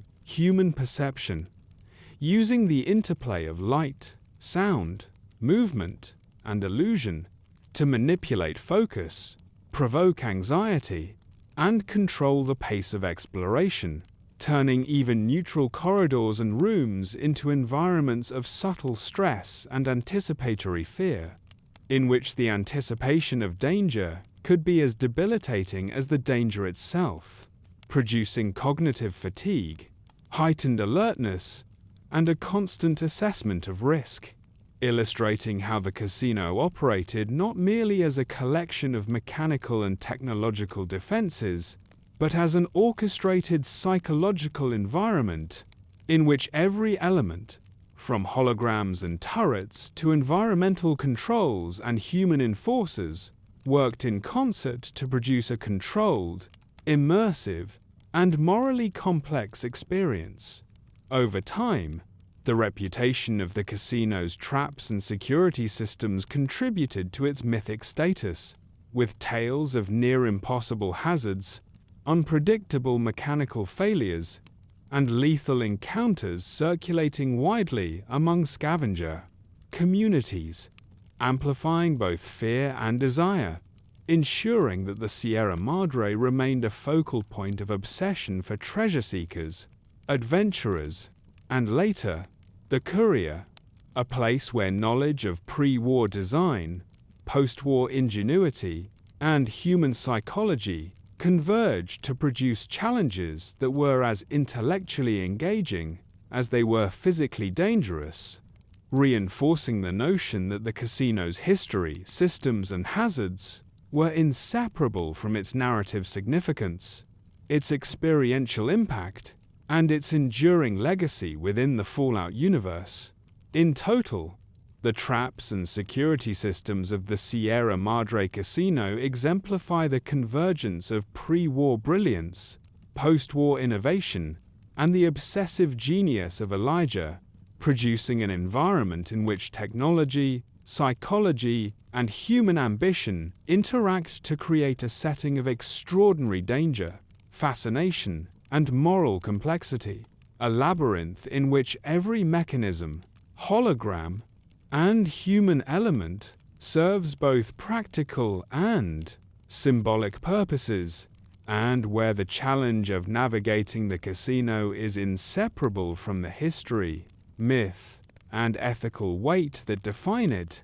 establishing the Sierra Madre as a singularly compelling location in the post-apocalyptic world, a space where wealth, danger, and human ambition intersect in ways that continue to captivate, terrify, and challenge all who encounter it, ensuring that the legacy of its traps, defenses, and psychological architecture remains central to the narrative, experiential, and thematic impact of Dead Money.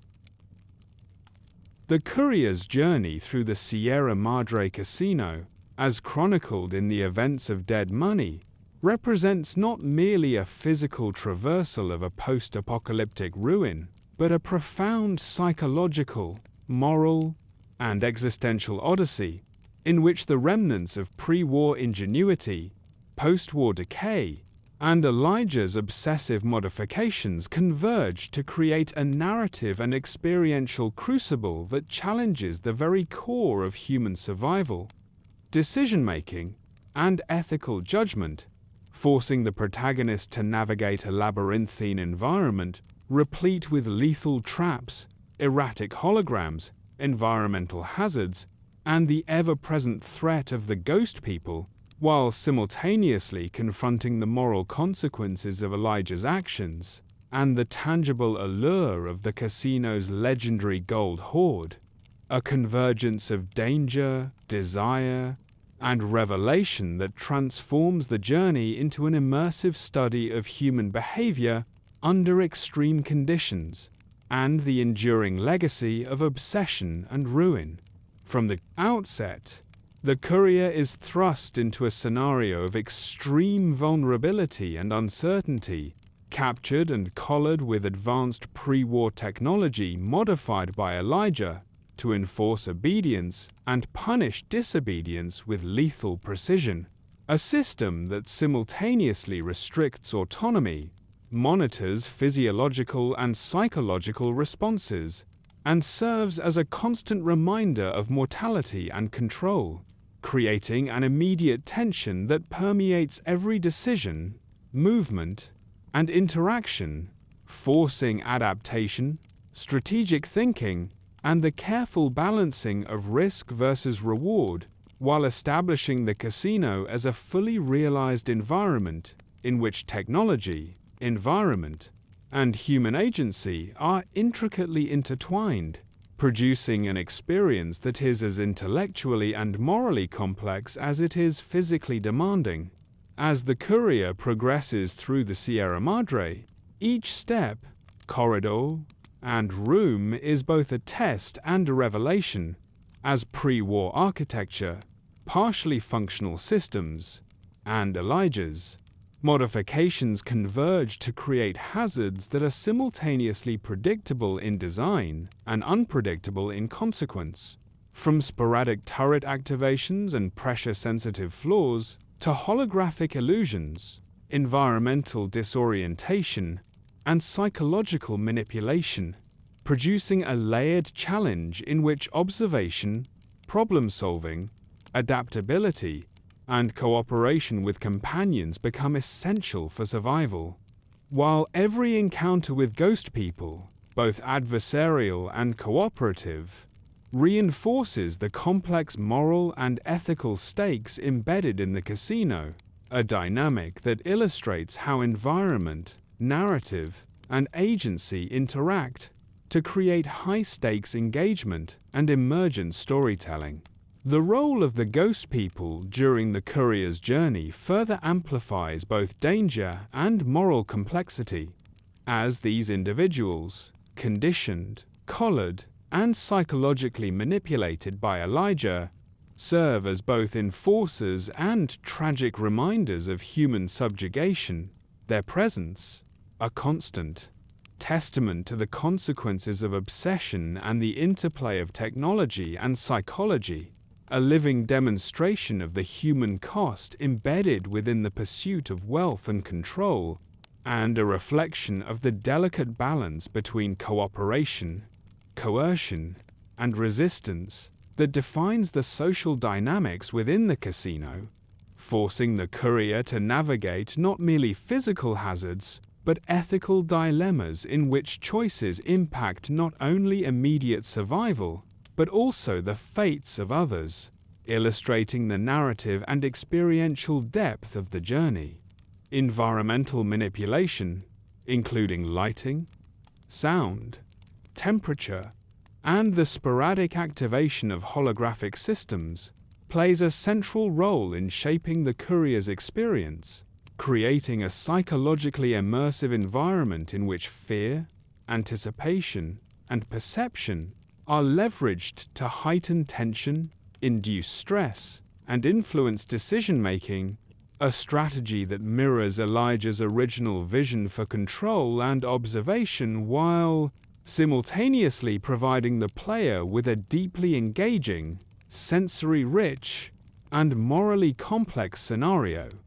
in which each element of design, hazard, and narrative interweaves to produce a cohesive, compelling, and high-stakes journey, demonstrating the integration of pre-war technology, post-war ingenuity, and narrative design in producing a multifaceted experiential environment. Throughout the journey, the allure of the casino's treasure serves as both motivator and moral fulcrum, compelling the courier to weigh risk against reward, ambition against caution, and the desire for wealth against the imperative of survival and ethical action, a dynamic that reinforces the casino's thematic emphasis on greed, obsession, and the consequences of human ambition, illustrating how material temptation, psychological pressure,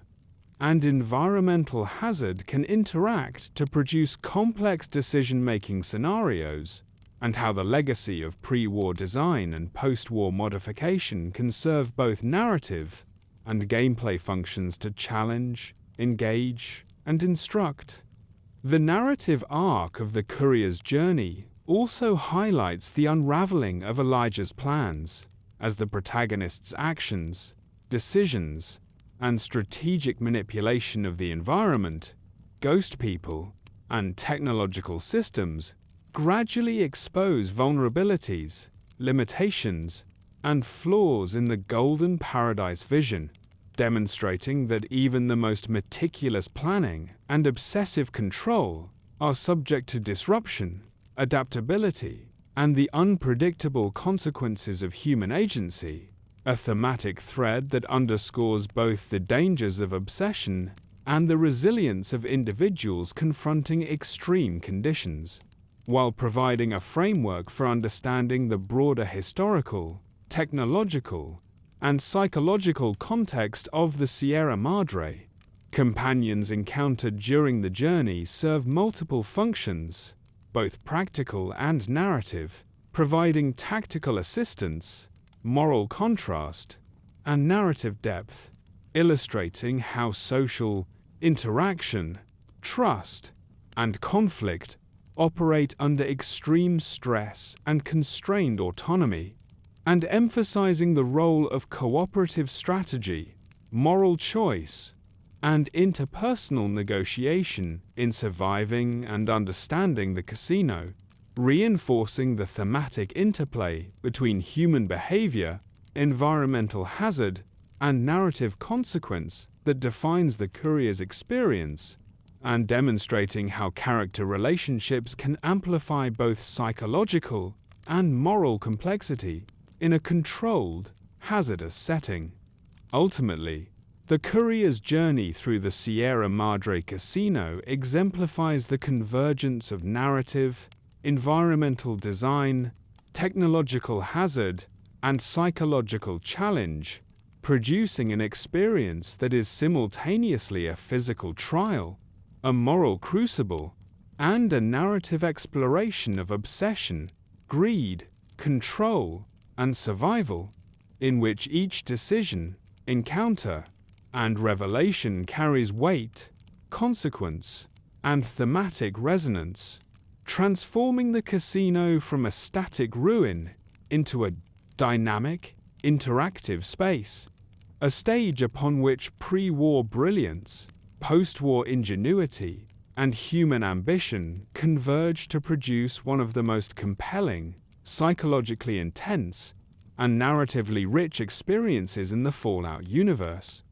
In total, the courier's journey not only documents the physical traversal of the Sierra Madre, but also embodies a deeper engagement with the casino's history, legacy, and psychological impact, providing a lens through which the consequences of Elijah's obsession, the Ghost People's subjugation, and the interplay of technology, environment, and human desire can be fully explored, ensuring that the narrative significance, experiential challenge, and thematic complexity of the Sierra Madre continue to resonate, offering insight into both the mechanics of survival and the moral, philosophical, and psychological dimensions of ambition, obsession, and ruin in a post-apocalyptic world, and reinforcing the enduring power, allure, and cautionary legacy of the Golden Paradise within the broader Fallout narrative landscape. The legacy and influence of the Sierra Madre Casino extend far beyond its physical existence, resonating through both the narrative structure of the Fallout universe and the broader cultural consciousness of the wasteland, serving as a testament to pre-war ingenuity, post-war obsession, and the enduring power of myth, while simultaneously influencing subsequent technological, social, and psychological developments, in-game storytelling, and fan interpretations, creating a multi-layered cultural artifact that demonstrates how architecture, technology, and narrative can intersect to produce profound and lasting significance. Even in its abandoned state, the Sierra Madre became emblematic of the interplay between human ambition, greed, and the consequences of obsession, its legend carried forward by scavengers, traders, historians, and adventurers who preserved fragmentary accounts of its wealth, dangers, and strange phenomena, narratives that fused fact and myth to create a symbol of both hope and peril, inspiring countless individuals to venture toward its rumored riches, while simultaneously serving as a cautionary tale about the limits of human control and the moral costs of unrestrained ambition, and shaping the collective memory and cultural identity of post-war communities in a manner that blurred the boundaries between reality and legend, history and myth, and wealth and ruin. Within the broader Fallout narrative, the Sierra Madre functions as a focal point for themes of greed, obsession, and technological hubris, illustrating how pre-war ambition, post-war devastation, and individual genius can intersect to produce environments that are simultaneously beautiful, deadly, and morally complex. A narrative microcosm in which players, characters, and observers are confronted with both the tangible and symbolic consequences of ambition, the fragility of control, and the ethical dilemmas inherent in the pursuit of wealth and power, emphasizing that the history of the casino is inseparable from the moral, psychological, and existential challenges embedded within its design, operation, and legend, reinforcing the narrative cohesion and thematic resonance of the Fallout universe, while also contributing to a sense of realism, immersion, and historical continuity. The technological sophistication of the Sierra Madre, including its advanced security systems, holographic projections, environmental controls, and automation, further enhances its influence, serving as a reference point for both in-game technological narratives and fan analysis, demonstrating how pre-war innovation could achieve both marvel and terror, and how post-war adaptations and obsessive interventions, such as those undertaken by Elijah, could repurpose and amplify these systems to achieve complex psychological, tactical, and narrative objectives, a convergence that has inspired discussions among players, theorists, and scholars of the Fallout lore regarding the intersections of technology, morality, and human ambition in extreme circumstances, and contributing to the casino's enduring significance as both a playable environment and a symbolic artifact. Culturally, the Sierra Madre has influenced not only the design and narrative of other in-game locations, but also player expectations and interpretations, serving as a benchmark for environmental storytelling, interactive narrative complexity, and morally ambiguous decision-making, shaping the way in which post-apocalyptic settings are understood, navigated, and experienced, while also providing a case study in the use of controlled environments, integrated hazards, and psychological manipulation as storytelling mechanisms, a precedent that informs both the design philosophy of the Fallout series and the analytical approaches of its audience, ensuring that the casino's impact extends beyond its immediate narrative context into broader considerations of game design, narrative theory, and the psychology of interactive media. Fan engagement with the Sierra Madre has further cemented its influence, as discussions, analyses, and creative interpretations explore not only the physical and narrative details of the casino, but also its philosophical, ethical, and psychological dimensions, from debates over Elijah's morality and genius to examinations of the Ghost People, the Golden Paradise, and the consequences of wealth and obsession, demonstrating that the location functions as both a narrative artifact and a catalyst for critical thought, reflection, and community discourse, a space in which players are invited to interrogate the relationships between power, control, human behavior, and technological sophistication, and to consider how the past, both pre-war and post-war, informs the present experience of the casino and its legacy. In terms of narrative mechanics, the Sierra Madre has had a profound influence on how storytelling is approached within the Fallout universe, as it exemplifies the integration of environmental design, hazard management, moral choice, and psychological pressure into a cohesive, interactive experience, providing a template for future locations and quests that seek to challenge players on multiple levels, not only through combat or exploration, but also through ethical dilemmas, resource management, and the navigation of complex human dynamics, a model that has informed both the design philosophy of the franchise and the expectations of its audience, demonstrating the potential of carefully constructed environments to serve as vessels for deep narrative engagement and philosophical exploration.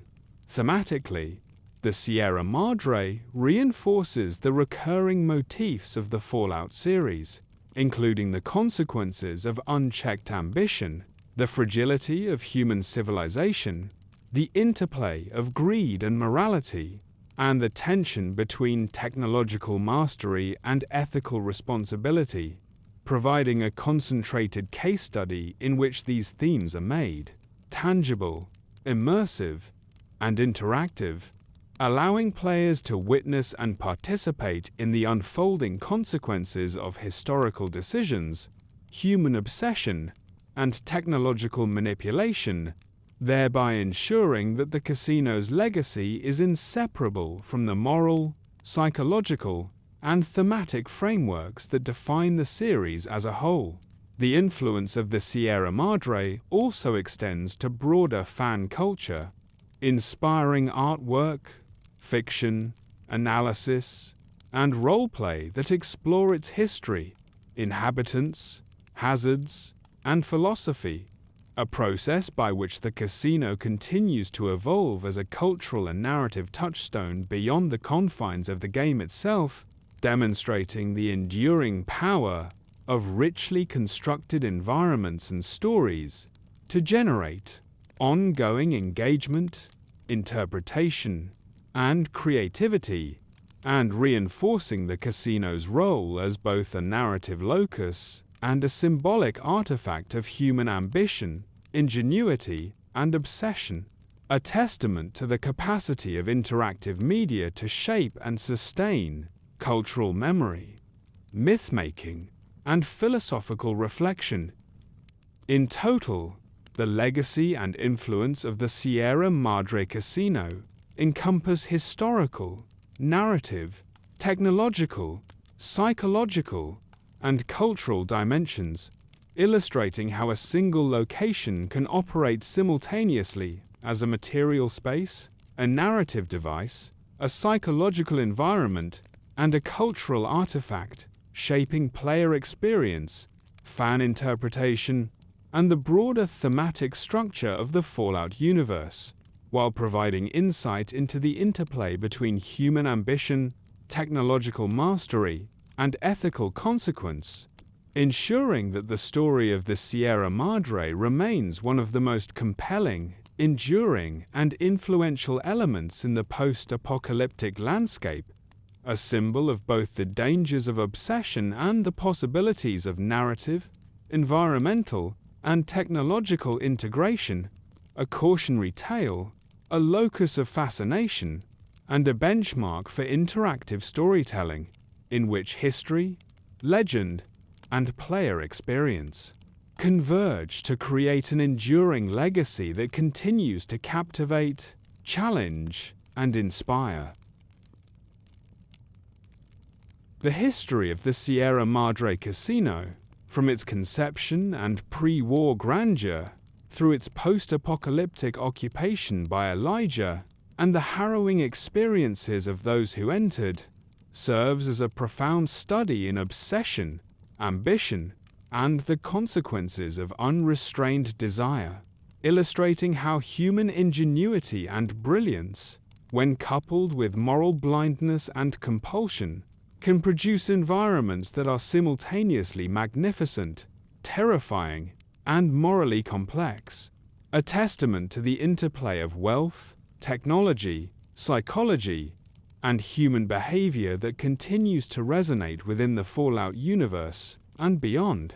highlighting the ways in which isolation, legacy, and obsession intersect to produce both ruin and fascination. At its core, The Sierra Madre exemplifies the allure and danger of human ambition, showing how the pursuit of perfection, control, and wealth can transform spaces into crucibles of moral and existential trial, where each technological marvel, environmental, manipulation, and psychological intervention serves both practical and symbolic purposes, illustrating that the consequences of obsession are rarely limited to the individual, but ripple outward to affect companions, captives, and even future generations who encounter the ruins, the stories, and the lingering echoes of the casino, creating a narrative. The history of the Sierra Madre Casino, from its conception and pre-war grandeur, through its post-apocalyptic occupation by Elijah, and the harrowing experiences of those who entered, serves as a profound study in obsession, ambition, and the consequences of unrestrained desire, illustrating how human ingenuity and brilliance, when coupled with moral blindness and compulsion, can produce environments that are simultaneously magnificent, terrifying, and morally complex, a testament to the interplay of wealth, technology, psychology, and human behavior that continues to resonate within the Fallout universe and beyond, highlighting the ways in which isolation, legacy, and obsession intersect to produce both ruin and fascination. At its core, the Sierra Madre exemplifies the allure and danger of human ambition, showing how the pursuit of perfection, control, and wealth can transform spaces into crucibles of moral and existential trial, where each technological marvel, environmental, manipulation, and psychological intervention serves both practical and symbolic purposes, illustrating that the consequences of obsession are rarely limited to the individual, but ripple outward to affect companions, captives, and even future generations who encounter the ruins, the stories, and the lingering echoes of the casino, creating a narrative and philosophical tension that is as intellectually compelling as it is emotionally affecting. Elijah's tenure within the Sierra Madre represents the extreme of such obsession, as his meticulous planning, technical mastery, and psychological manipulation sought to create a utopia of wealth, order, and human perfection, a golden paradise in which every action, interaction, and environmental factor was controlled to achieve his personal ideals, yet in doing so he simultaneously enacted cruelty, subjugation, and moral transgression, demonstrating that genius, when divorced from ethical consideration, can become both a tool of creation and a vehicle for destruction. A duality that underscores the philosophical and narrative weight of the Sierra Madre, as a cautionary tale regarding the hazards of obsessive ambition, the seduction of wealth, and the limits of human control. The Ghost People, as the living instruments of Elijah's vision, embody the human consequences of obsession and moral compromise. Their conditioned obedience, suffering, and labor a constant reminder that the pursuit of personal perfection or material accumulation can exact profound ethical and existential costs, illustrating the inextricable link between ambition and harm, and highlighting the ways in which technology, psychological manipulation, and environmental control can be employed to enforce will at the expense of autonomy, dignity, and life itself, creating a living testament to the fragility of morality under the pressures of obsession and the lure of power,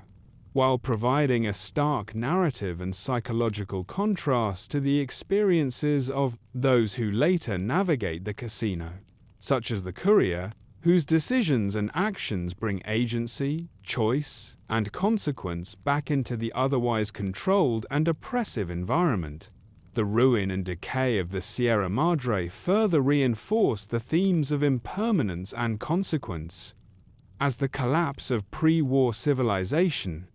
the devastation of the Great War, and the eventual failure of Elijah's Golden Paradise collectively illustrate the temporal limits of human ambition, the vulnerability of even the most meticulously constructed systems, and the inevitability of entropy, both material and moral, demonstrating that isolation, obsession, and the pursuit of perfection cannot ultimately forestall the effects of chance, human agency, and environmental unpredictability, and highlighting the interplay between design, behavior, and consequence in shaping both history and narrative significance, a lesson made manifest in the hazards, challenges, and psychological trials encountered by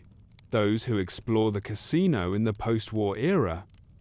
Psychologically, the Sierra Madre offers an enduring meditation on the interaction between human desire, fear, and perception, illustrating how environments, technology, and social structures can be engineered to manipulate cognition,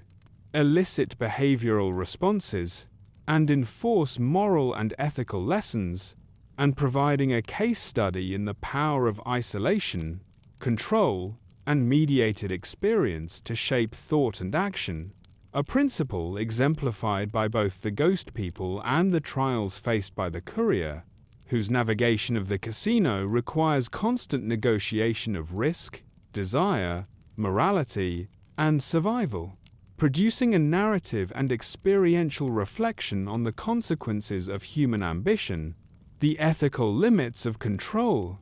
and the capacity for ingenuity to be both creative and destructive. Culturally and narratively, the Sierra Madre stands as a symbol of the enduring fascination with wealth, danger, and the consequences of obsession. Its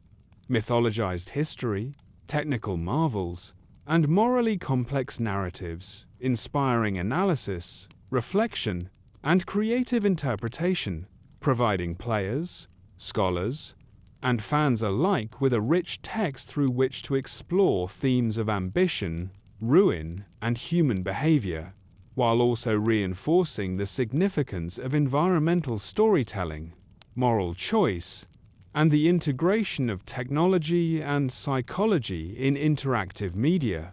a legacy that extends the impact of the casino beyond its physical and narrative boundaries into the broader cultural consciousness, demonstrating the capacity of a single location to encapsulate both historical resonance and philosophical depth.